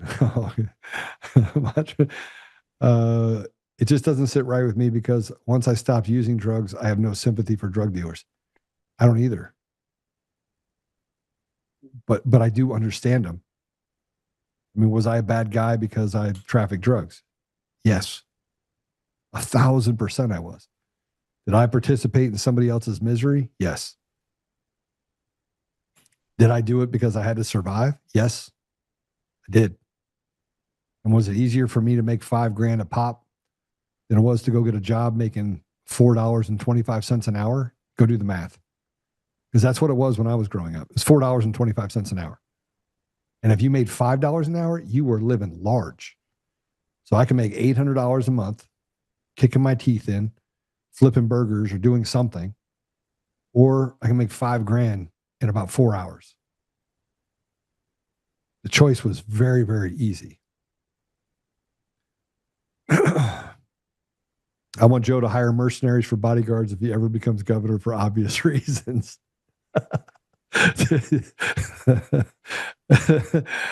Yes. And I'll be the first governor to carry a gun everywhere I go. Hell yeah. Yeah. Oh man, it's craziness. Anyway, I mean, does it make me bad that I sold drugs? No. Yeah. In the moment, I would say yes. If as you got older, wiser, closer to God, more aware of what drugs do, not as desperate, all your qualifiers, at a certain point, yes, it does. No, I don't think at the position you were. And again, it's back to like the Erica Kirk thing. I can only speak from my experience. This is a unique in the same way in that I have nothing near that experience. I grew up in a country club and went to private Catholic school starting in kindergarten. I don't think I can like speak with an ounce of reality about that. I've never gone without in my life. I've gone without. That's what I mean. It's like, so I can't. My dad grew up far below the poverty line, and he made it through business. But like, yeah, I wouldn't. If my dad told me one day, he's like, by the way, I was selling drugs till I was like 25, I'd be like, you're good. Like, you're good. Your life sucked. Everything sucked. I set different rules for my kids.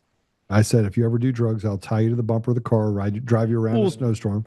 Same. Because we didn't grow up with any of those issues, Dad's rules were no F's on your report card, no getting women pregnant, no ending up in jail. Anything outside of that triangle, I'll kill you myself. It worked. I mean, it worked. But I mean, look, it's a different mentality because my son said it to me. He goes, Dad, I've never had to hustle. And I was like, wow, that's interesting way to look at it. He goes, so I've never seen it the way you've seen. I've never seen life the way. He goes, I wish I could. My son said, I wish I could see things the way you see things because you see them so clearly. Like you can assess a situation that quick. Like there was a reason why, Tommy, I was good. I mean, look, when I went to the Middle East and Africa, I learned Arabic, I learned it flying back and forth, Rosetta Stone. I would literally listen to it in my ears over and over and over and over and over again. And when I got there, it didn't matter to me. I had no ego and I didn't care about anything other than solving the problem, working the problem. And I was incredibly good at it. Didn't matter where I was.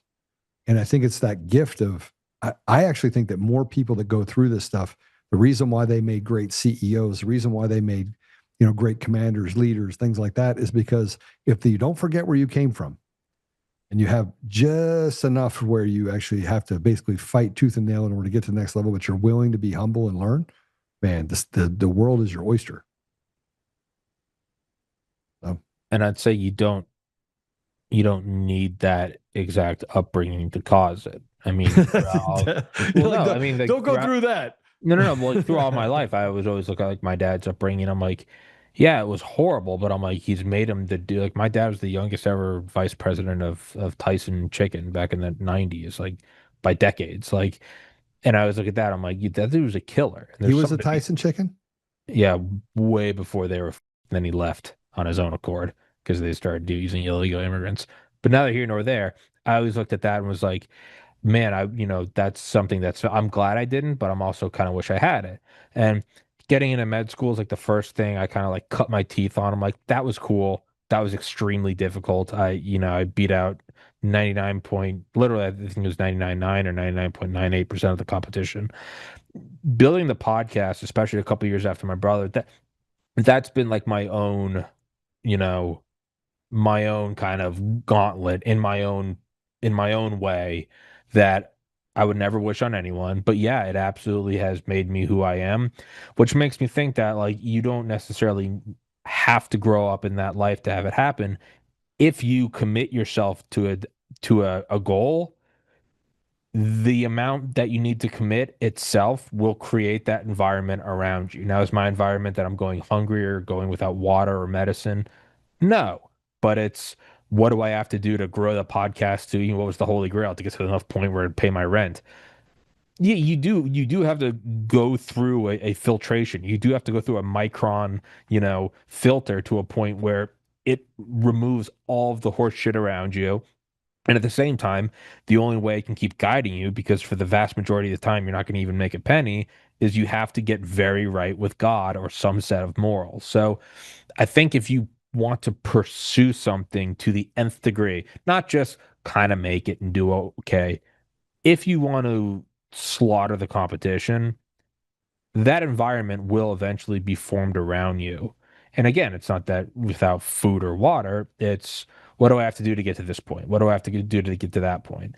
And if you want something, though, that environment will rise up around you and then filter you through it. So again, I mean, I think it's a dichotomy of like, I would never want anyone to ever lose their brother to suicide. I would also, I mean, I would do anything to have my brother back. But seeing as how I can't do that, I would do nothing to change the fact that it happened, because it has absolutely sculpted my soul into what I am. And it's weird because I would do anything to make sure no one ever went through that, but I wouldn't trade it for the world. So I don't know. Maybe sell drugs. I don't know where I was going with that. Well, I mean, it still bothers me to this day that, I mean, and by the way, Mord2357 said, and this is a really amazing point. Joe's working hard to make people forget the question he's pretending to answer. Not everything is about you being a drug dealer at 16, Joe. Okay, good point. Right? Hold on. I've known Joe for almost 2 years. I've never heard this story in my life. What the f are you talking? Not everything is about this. I've never heard Joe bring this up. I mean, I bring up my brother every episode. I've never heard you bring that up. What are you talking about? Yeah, so he also says the Honduran president was not 16 years old. I said, good point. And then I said, but he did live in a narco state. And Mord says, residing over a narco state, do the boat runners deserve pardons because they're from narco states? Imagine being in the machine. It's the only way he got to the top, which is what I'm presiding over the narco state. And then, good point when you talk about the boat runners. Sure. And then I said, I do not have an answer for you. Once the first boat was blown up, you know the consequences. In other words, I knew what I was getting myself into when I sold drugs. I did. And here's another thing. it is not about me selling drugs at 16, but if you never sold drugs at 16, if you never had to worry about where your next meal was, or if you had to worry about where you could live, there are things that you will do. There are things that you will absolutely do to make sure you can survive. If you're a survivor, you will do those things. So this is that whole thing where, you know, I spent a lot of time helping inmates, guys that get out, that are felons that get out after serving 10 years of a 20-year sentence. The reason why I help them, why? Because I don't want them looking in the rearview mirror. They paid their debts to society. Now it's time to move on. It's time to actually make yourself a productive part of society. Does that mean that I shouldn't, that I deserve to basically put a scarlet letter on their front forehead and say, okay, now you're a felon. Now you can't have anything, no opportunity? No. So the reality still stands. And that is, once the first boat was blown up, you knew the consequences. I mean, it got around fast. Hey, Julio got blown up into pieces. And they say they're blowing up the boats. I can outrun them. Yeah, let's see how that works out for you. You knew the consequences. I knew the consequences. And frankly, this is about the pardon for the ex-president. There are a lot of people that deserve pardons. And there are a lot of people that don't deserve to be in prison.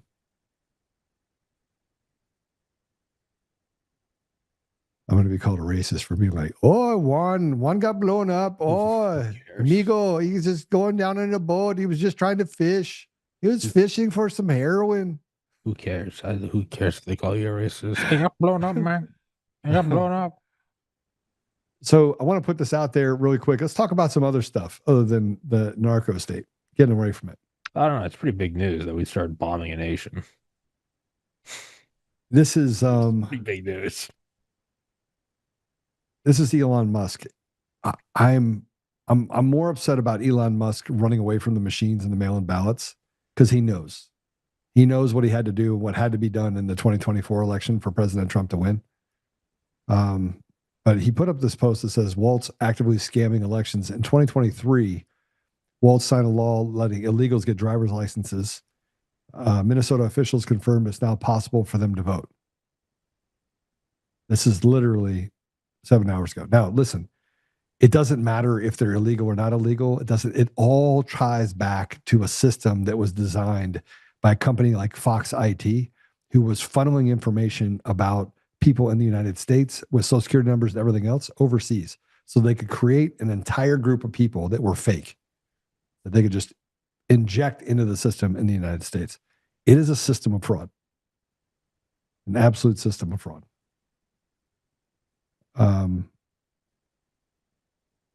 Let's play this video from the Post. It's done. A packed room at the St. Paul Armory erupted after the governor's signature made driver's license for all the law of the land. So we give driver's licenses to anyone here. You don't have to be a citizen. You don't have to, which is a photo ID. So if someone comes in, they register, they have the driver's license, but they have an incorrect social or no social or whatever. So then they become incomplete. But if they walk in to vote with their driver's license, does that make them all of a sudden now okay? Mr. Lindell. Madam Chair, so the designation on the roster for someone whose registration had been incomplete, if they present the election judge with that acceptable identification document, that would clear the challenge from the roster and they would be permitted to cast a ballot. Mr. Anderson. Well, okay, there's your problem potentially. So thank you. So just to clarify, someone who is not a citizen but presents a driver's license at that point in the process could be permitted to vote. Madam Chair, at the time of registration, as well as at the time of submitting a ballot, every voter is signing the attestation affirming their eligibility to vote, including that they meet all eligibility requirements, that they are a U.S. citizen. They don't need it though. See, this is all kabuki theater. Let me just be very clear right now. You will never have a free and fair election in the entire country if you have machines and mail-in ballots. It will never happen. You won't have one today. You didn't have one 8 years ago. You didn't have one 16 years ago. We have fraudulent elections across the entire country right now. And the fact that we are gaslighting still and still having the conversation when we're talking about what happened in Serbia and what happened down in Venezuela and all of the other things that we're dealing with is bullshit. It's bullshit. You want to know something else? You want to know something else? Just so I can put this out there for you. I want to play this. This is 1 minute and 27 seconds. And play this, will you? Just play this piece real quick. I just put this on one of the socials. CanCon put it up. CanCon good. John Eastman said this on January 6th. January 6th, John Eastman was the person that basically just grilled me. He said this. I'll explain why that could be so significant to what happened and this is what he's talking about. He's talking about Georgia. Okay, let's go ahead and play that video. Need time or you're good? All right, go ahead and download it. In the meantime, let's go through this if we would. Mike Lindell is running for governor of Minnesota, and he was asked by Jack Posobiec what he would do about the fraud in Minnesota. We shut down the Somali fraud rings. How long would it take you to shut down a fraud ring, Tommy? What do you mean? How long would it take you? Drop yourself there. As what, from what position of power? How long would it take you to shut down a fraud ring? There's fraud happening. They're getting money. If you were the governor, how long would it take you to shut it down? Oh, less than a day. It should take less than 5 minutes. It would suspend every dollar that's going out, every dollar would be suspended, correct? Voided immediately. What do you think's happening right now? State of emergency, voided immediately. What do you think's happening right now? This is, by the way, hundreds of millions of dollars. Hundreds of millions of dollars. So Mike answered, for sure, Walz, Omar, and Keith Ellison all in prison, and I'm taking down the satanic statue in the Capitol. Jack, it is way worse than anyone is hearing. No, it's not way worse, though, Mike. It's not. We actually know how worse it is. We know how worse it is. We know how worse it is. It is that worse. It is worse. It is bad. It is really, really, really bad. And here, by the way, this is fraud in Minnesota. This is 1 minute, 42 seconds of Nick Shirley's video. It's 42 minutes long. It'd be worth actually watching the entire thing. Let's go ahead and play this for Nick Shirley. Hello, we'd like to ask where the money's going. What do you guys think about the fraud that's taking place here in Minnesota? I don't think anybody is enabling fraud to happen. Hold Governor Walz accountable for this. What was this money spent on? 1.26 million. What was that money spent on? There aren't any kids. Answer the question. Are there children? There's no children inside this building. Potentially the largest fraud scandal in U.S. history is taking place in Minnesota, as literally billions of dollars have been funneled through Somali-ran fraudulent businesses. So much fraud, it could actually almost replace the entire GDP of Somalia. These fraudsters have worked hand in hand with the Minnesota government as they enabled billions of dollars to be given to fraudulent businesses underneath welfare purposes. Some of this money eventually landed in the hands of terrorist groups in Somalia like the Al-Shabaab, and others enriched themselves all at the US taxpayers' expense. And in this video we will break down all of the fraud from start to finish, from going to the fraudulent businesses and confronting the people who are making millions of dollars from the government. And we will also be confronting the incompetent government leaders who let this fraud happen. And to make this happen, I met up with a man who's been doing his own investigation for years now, as he has seen the fraud firsthand. His name is David. Let's get into this and be prepared to be shocked. How deep is this fraud here inside of Minnesota? It is far worse than anybody can imagine. You heard it's 7 to 10 billion and maybe more, and now the numbers have been revised and put out there publicly that they think it's more like 8 billion. How I got involved is that where my office is here in Minneapolis, I'm sort of in the heart of all of this fraud, and I would see these child care centers. I said, well, there aren't any kids there. It's the middle of the day, and all I see are a couple of guys standing out front smoking. And then I'd go by another daycare and I'd see the same thing. I said, well, where do these kids play? And so I started to go online and look, and I said, how about that? And here, we played this before. This is at another luring center. Luring center. It's the luring center. The luring center. This is a luring center. Go ahead, play it.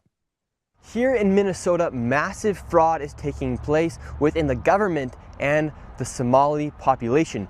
Here, this building alone, Quality Learning Center, is a daycare, yet they spelled learning wrong and they said leering. This daycare alone in 2025 has received $1.9 million from the government. And the strange things about these childcare centers is there's no one here right now. It's midday on a weekday. And if you were to try to go inside, it's completely closed and the windows are all blacked out. No one's working, midday. Children should be in here. And this place is licensed for 99 children. And this is the outside. There's no windows, no nothing. And like I said, they literally spelt the word wrong on their sign. This is open and blatant fraud taking place here inside of Minnesota. The government is complicit with this, and this is just one of the hundreds of child daycare centers here inside of Minneapolis being ran by the Somali population. It's sad that it's happening here in Minnesota, and it stinks that it's happening and it's being labeled on the Somali population. However, that's just the facts of what's happening here inside of Minnesota. $1.9 million for this daycare center that can't even spell learning right. Okay, that number on there, can you guys confirm this? Let me see the number. What's that? It doesn't work. Yeah, people are trying. Yeah, 612-702-4012. Doesn't work. Doesn't exist. It's not connected. Yeah. And here's something else. Here's a multiple corrupt Minnesota judges are under fire for dismissing a flurry of recent Somali fraud cases. Judge Sarah West, the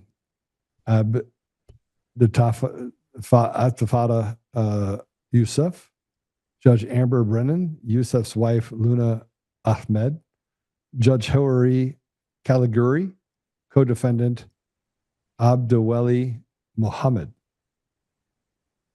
Millions of dollars stolen, but the conviction wasn't allowed because the judge said so. These judges won their recent races entirely with no opposition. These are the white liberal women, probably part of the synagogue of Satan. Probably almost all of them, if I had to guess. Well, Amber Brennan, you think she's related to CIA Director Brennan? Brennan, you think so? You think so? Probably. And the synagogue of Satan people, the Jewish, how many of those do you think are part of it? I'd probably say probably all three of them. Yeah, all three of them. Tommy, how do we get rid of the fraud if the fraud is basically everywhere around? It's all consuming. Interaction. I said this 2 weeks ago. And how do you get rid of the judges at the state level? How do you get rid of it? I mean, look, it's going to take quite a bit. It's going to take. You have to hit the nuclear button. There's no gotcha. There's no primarium. It's the voting, the judges. It's rotted to the core. The fire has reached the basement. Like there isn't. You have to roll out the military and then treat the country like a war zone. There is no other answer. There's not. There just isn't. Everything else is just slow walking horseshit.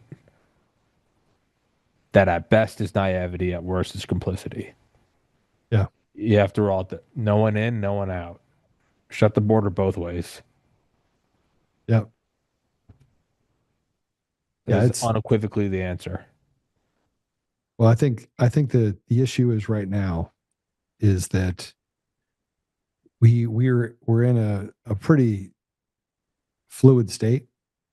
Look, I can tell you right now, I have no appetite for these enforcers, for these Guidos, these people that they have, judges that are basically enforcing the lawlessness that's being created. We would not be in a place where we are right now if we did not have selected leaders. Everything ties back to the election system, every single bit of it. And I remember when I was actually reporting on Raul, who was a whistleblower over in Romania, who had to go from house to house, who's currently in jail right now, who has been he has been beaten, abused, you name it, that has happened to him. He's in jail right now, who provided me with buckets of information that I handed over to the government. I handed over to the good guys. And you know what happened to him? Nothing. Nothing. We had social security numbers. We called people and we said, did you vote? We found them that they voted in one state. And they're like, no, I live here in a different state. Nothing happened. They did nothing with it. I need to probably do that special again. All right, here's do you have that post yet for John Eastman? All right, let's put it up. Let's play it. We know there was fraud, traditional fraud that occurred. We know that dead people voted. But we now know, because we caught it live last time in real time, how the machines contributed to that fraud. And let me, as simply as I can, explain it. You know, the old way was to have a bunch of ballots sitting in a box under the floor, and when you needed more, you pulled them out in the dark of night. They put those ballots in a secret folder in the machines, sitting there waiting until they know how many they need. And then the machine, after the close of polls, we now know who's voted and we know who hasn't. And I can now, in that machine, match those unvoted ballots with an unvoted voter and put them together in the machine. And how do we know that happened last night in real time? You saw when it got to 99% of the vote total, and then it stopped. The percentage stopped, but the votes didn't stop. What happened, and you don't see this on Fox or any of the other stations, but the data shows that the denominator, how many ballots remain to be counted? How else do you figure out the percentage that you have? How many remain to be counted? That number started moving up. That means they were unloading the ballots from that secret folder, matching them to the unvoted voter, and voila, we have enough votes to barely get over the finish line. Okay, I'm going to tell you guys something.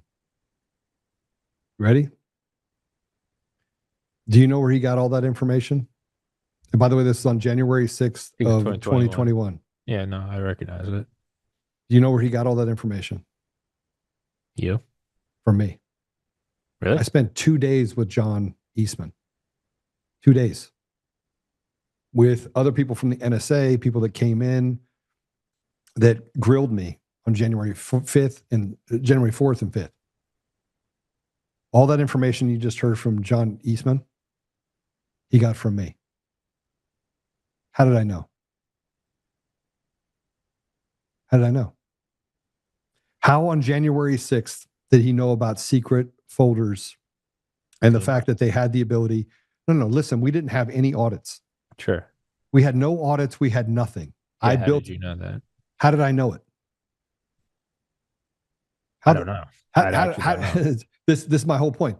Had I told him what would happen, that we would get to the very end, the systems would come down, they come back up, and in my model, do you guys have my model? I think this is probably one of the most important revelations that just got put up again, revelations that we should probably speak about.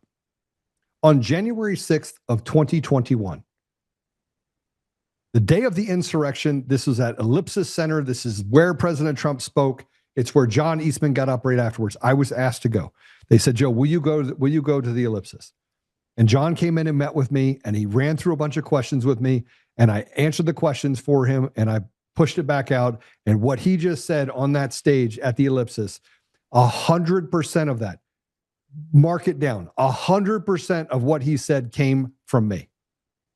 And any of you out there are welcome to call John Eastman. I sent him a text message the other day. He didn't respond to me.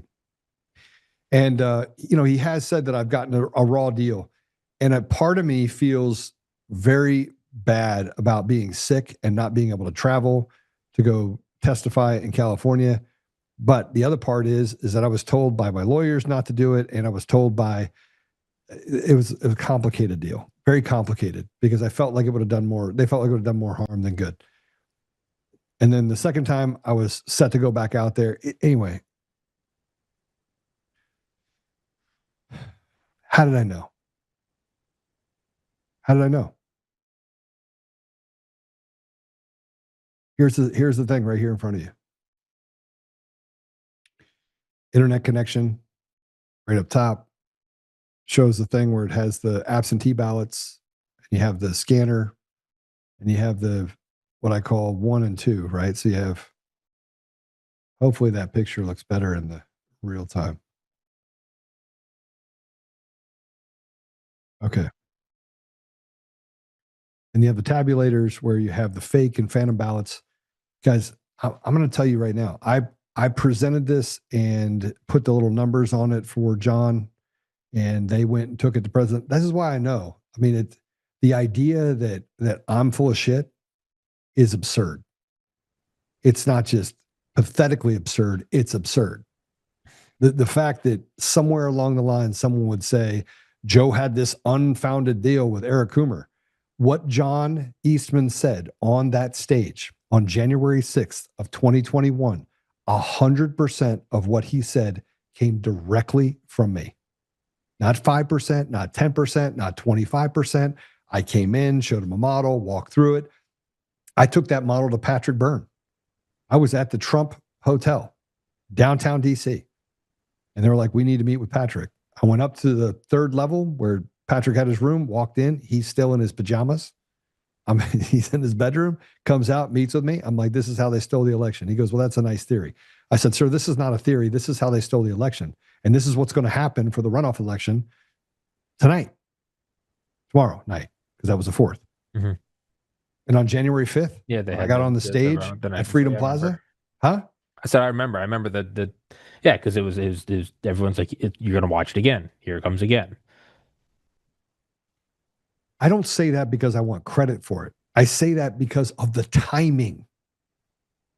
January 6th, 2021, Mesa County, Mr. President, I will just talk right directly to Mr. President. Mr. President, President Trump, listen to me.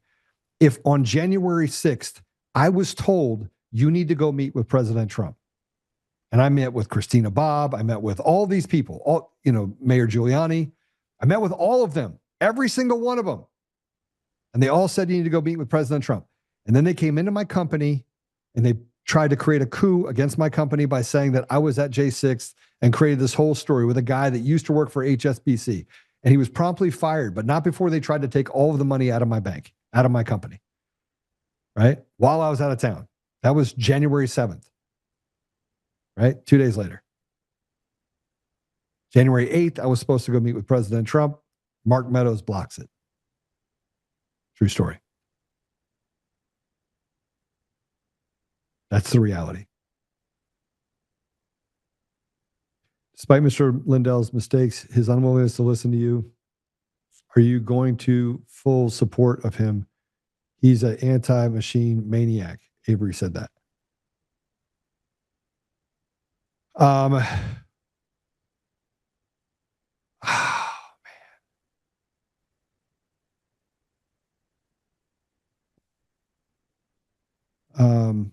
Am I going to support Mike Lindell? That's something you probably need. It's not fair to put you on the spot for that. It's a fair question. No, sure enough. But there are things I do on the podcast where I'll answer on a whim, and there are other things where I'm like, let me sleep on that.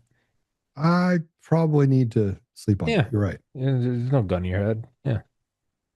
This is why I'm so dangerous, and this is why they have done everything they can to come after me. And as I'm sitting here, I just had an aha moment. I had an aha moment. Guys, that was an aha moment. That is, you can probably cut that one part and put it out there. You Everything. How smart and awesome Tommy is in that moment. It is not about taking credit for anything. Yeah. It's the opposite, actually. Imagine being so on point and yet so slandered and defamed by not the left, but the people that say they're on our side. And do you know who went to Mike Lindell and told him, get rid of Joe, get rid of Joe, get rid of Joe, get rid of Joe. He'll screw up everything. Steve Bannon. Treated me like a piece of shit. That guy. I want to punch that fat man right in the face. He hasn't showered this decade. Oh, and he sat in front of my face and just sat there and just, how you doing, Joe? Good. I'm good. And the biggest part Someone actually once said that to me. They said, Joe, you know what the biggest part is about you? Is that you can see through things. So people don't want to be in the same room with you because you can figure it out. They know you can figure it out. And I can. It's a weird deal. I can figure it out. But that's why I always tell people you just involved in, the podcast and everything behind it, everything I have to do for it. I just found very early on, not only was it the right thing to do the right thing, I've also found it was the most simple business doctrine, because anything else, people are eventually going to find out. You have to put on a face. You have to remember which lies. I found I think it's a Winnie the Pooh quote. You don't have to remember anything if you tell the truth. 100%. You should be able to tell the truth and the other guy not take you and sue you for slander when you know it's not slander.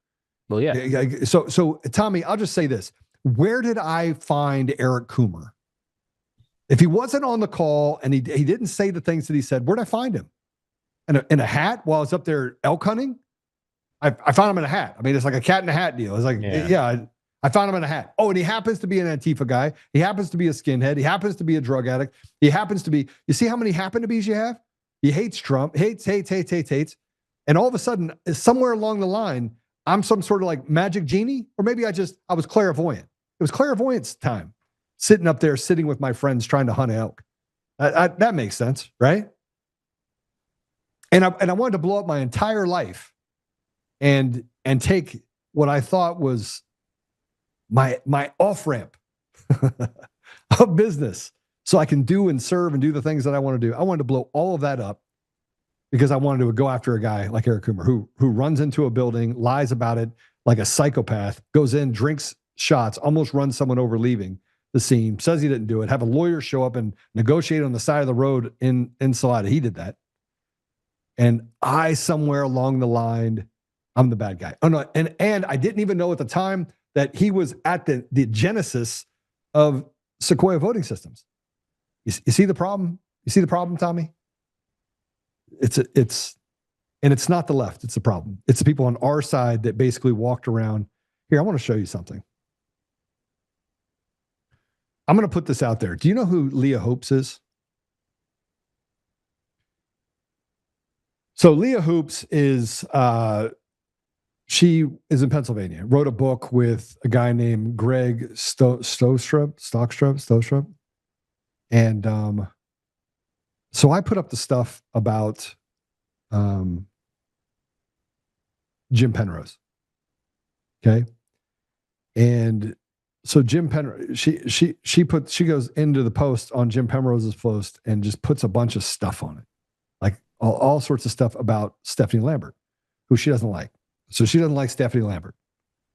Okay, you don't like Stephanie Lambert. Get over it. Now, I put up a post about Jim Penrose because Jim Penrose is directly connected to Obama and John Brennan.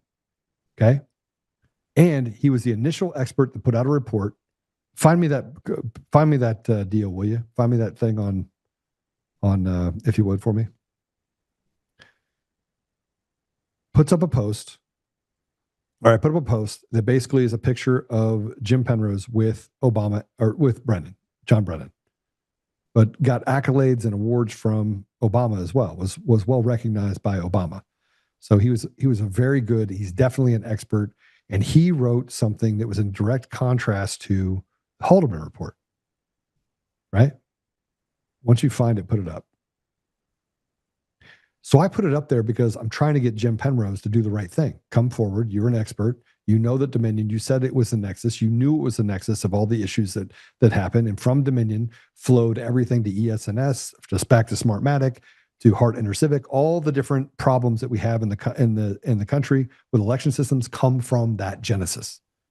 Sequoia voting systems, directed by SmartMatic, directed to Eric Coomer, John Polos, right there. Okay.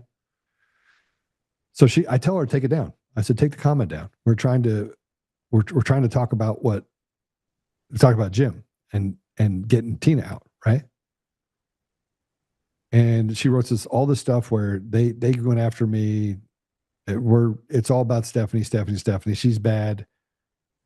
And then she says, you get people free with the truth. Is that true, Tommy? Do you get people free with the truth? Yes, but there's no definition on what the timeline is. So the process is the punishment. Yes. Okay. So I said it's not about her. It's not about her. It's not about me. It's not about you, Tommy. It's not even about President Trump. It's about like righting this ship. It doesn't matter who takes credit for it, who gets credit. None of that matters. It makes zero difference. The thing that we should be pointing at is that we had this information in 2020. We had all of it. But we had to suffer through the process for 5 years. And yet these feckless cowards are still out there saying nothing to see here. There's no crime. It didn't happen. The elections are free and fair. They're still parroting the same bullshit. That's my problem. That's why I have such a problem with it. I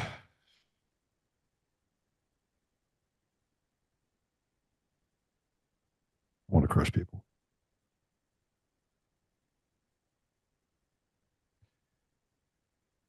The Somali problem, MSNBC is not only not wanting to talk about the Somali fraud, but they're claiming the opposite now. So this is opposite day. Let's go ahead and play cut 7.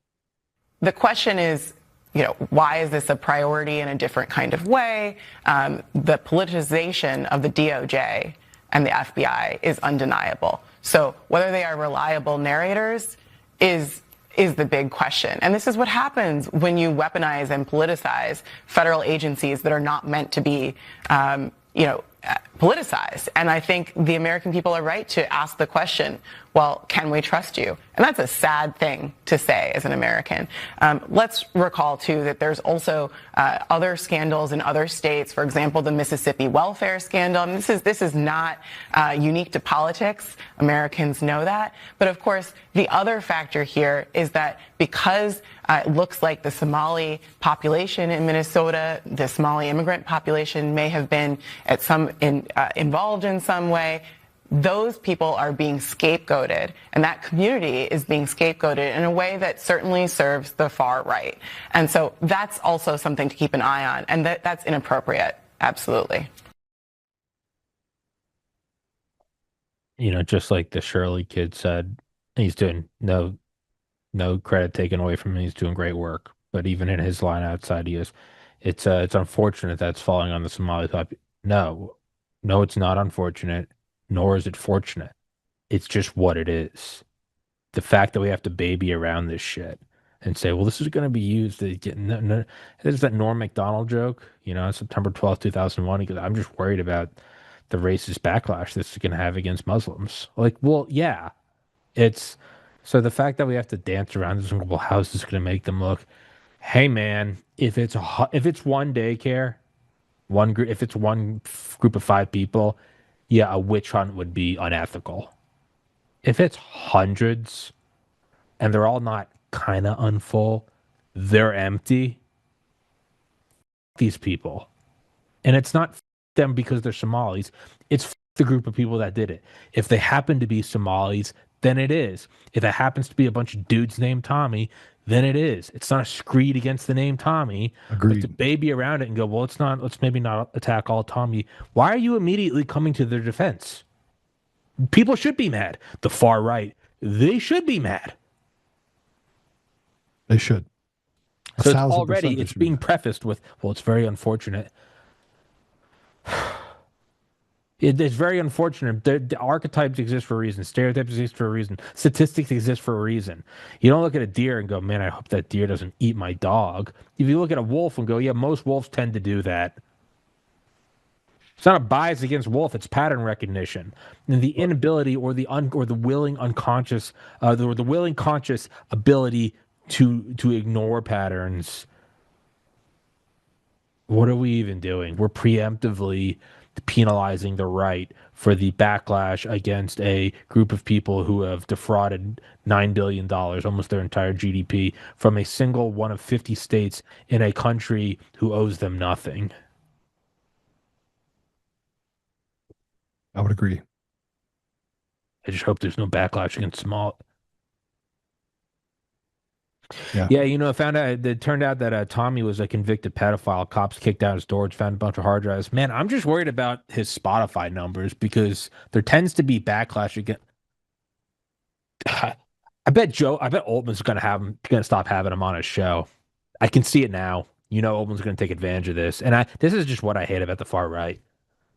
What about the hard? He had the hard drives with the 5-year-olds on it. It's just, they're gonna come from, especially right around the holidays. They don't care. That's my point. They don't care. No. They do care. They care about them more than they care about you. If that was a group of white people, there's a bunch of white Irish guys like me, they're not going to do the same thing. They're not going to go, let's watch out for the backlash. They're going to actively stoke it. So they do care. I will disagree with you, Joe. They do care. They care about them. They hate you. Oh, it would be a blessing if they didn't care. That would be a great day to reach neutrality. But it's not that. It's not. It's active hatred. These people. Excuse my French. Well, I gotta tell you, it is. There's one more thing that you need to hear about the Somali problem. Let's just play it. Only Americans who's concerned with the Somali business is the ones who have no life. They have a lot of time in their hand. They broke. They don't have no money, no ambition, nothing. They don't even have hobbies. They depressed. They lonely. There's always those type of people who care about situations like this. People who have something going on for their life, right? They're busy in their career, their family, they taking vacation, they're enjoying their life. They're not concerned with the Somalians in Minneapolis, Minnesota. Only people you will see who's worrying about this is not even racist. They just broke. They just don't have anything going on. They're broken spiritually, physically, and financially. That's what it is. They don't have any. I concur completely.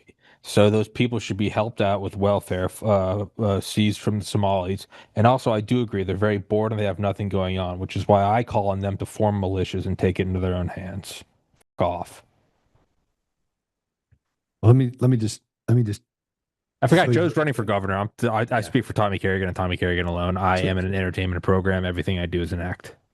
So here's what I will say. I find it offensive.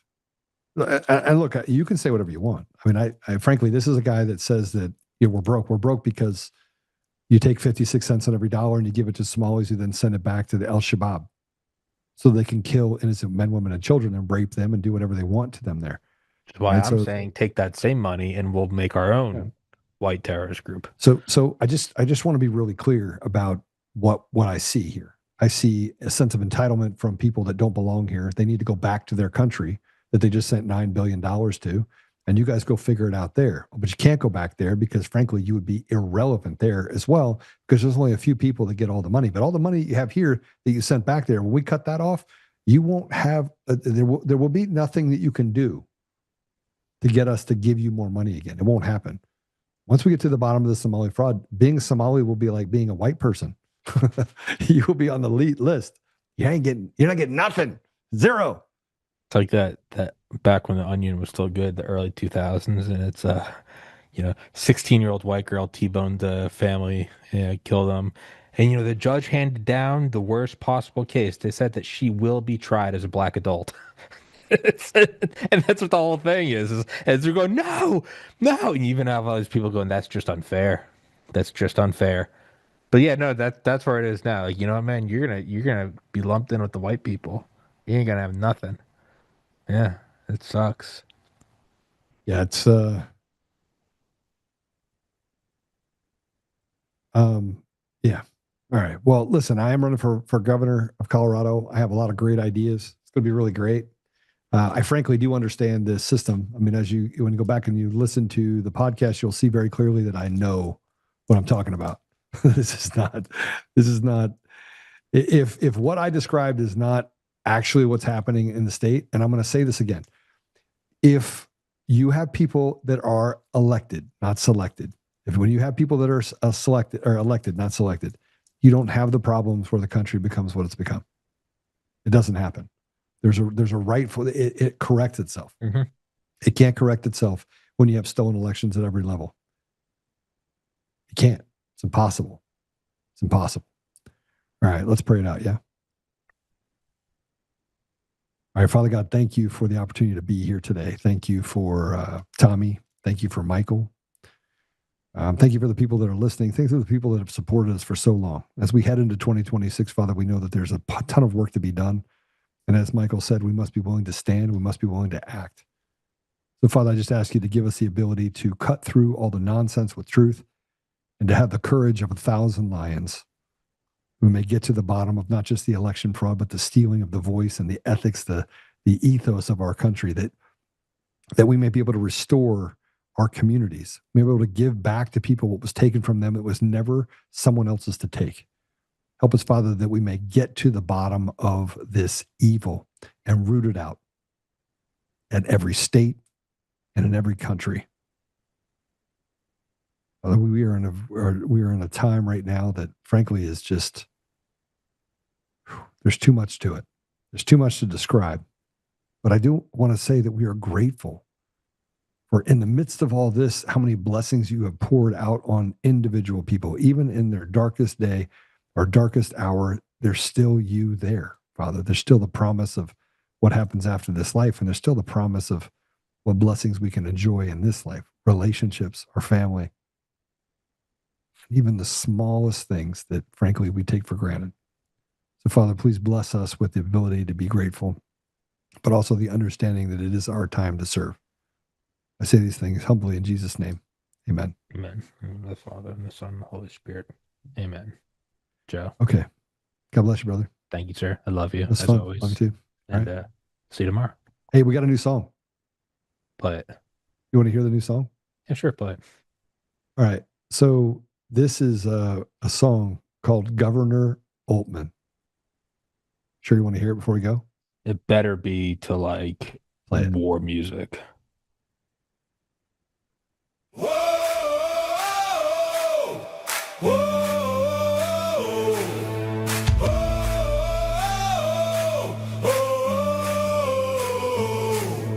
Rising from the fight for the forgotten and the free, exposing rigged machines, Kuma's lies, Dominion's deceit, pays a grand each day, shielding truth from corrupt halls, but he won't back down, standing tall through it all.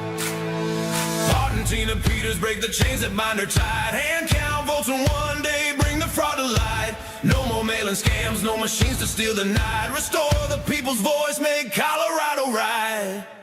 Governor Oltmann, lead us bold and true, badass for the have-nots, fighting through and through. Abolish property tax, cut the tolls away, shrink the bloated state, let the people have their say. It's our rally call, truth and freedom rise and watch the tyrants fall. Untamed Colorado, strong and proud, we'll be one man for the people, set our great state free. Help the single moms, bring back trade school strong, opportunity for youth, where the brave belong. Audit every NGO, ban the wolves that roam, reclaim our stolen land, bring the power home. Eric Kuma's fraud, Dominion's rigged design, expose the stolen votes, cross a dangerous line. No more victimhood, no chains on you and me. He's running for governor for real liberty. Smash the fraud machine, pardon heroes jailed for the have-nots. Rising truth will never fail. One warrior defies the corrupt elite. Colorado reborn, strong on our feet. Governor Oltmann, lead us bold and true. Badass for the have-nots, fighting through and through. Abolish property tax, cut the tolls away, shrink the bloated state, let the people have the say. Governor Oltmann, it's our rally call, truth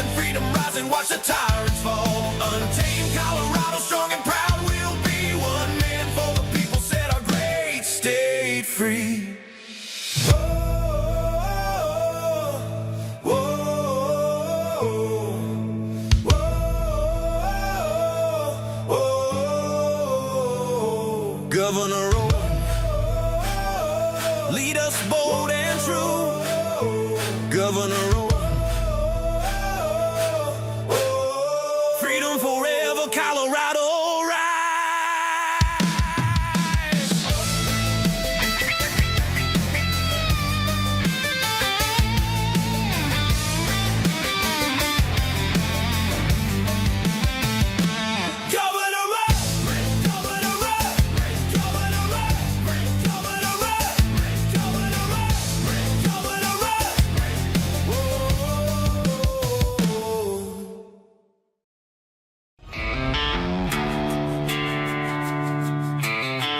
Yeah, that was awesome.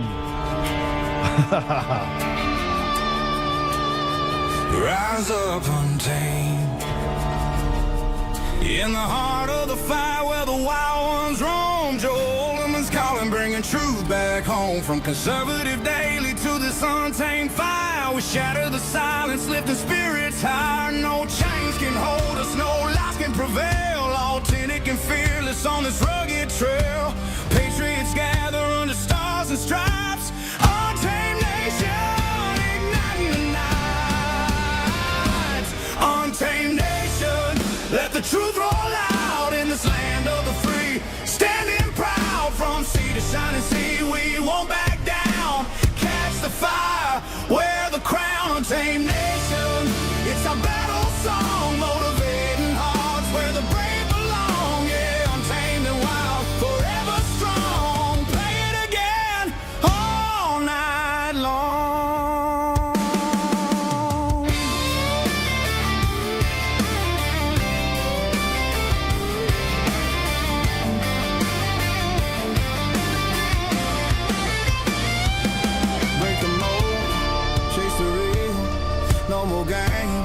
Time to heal.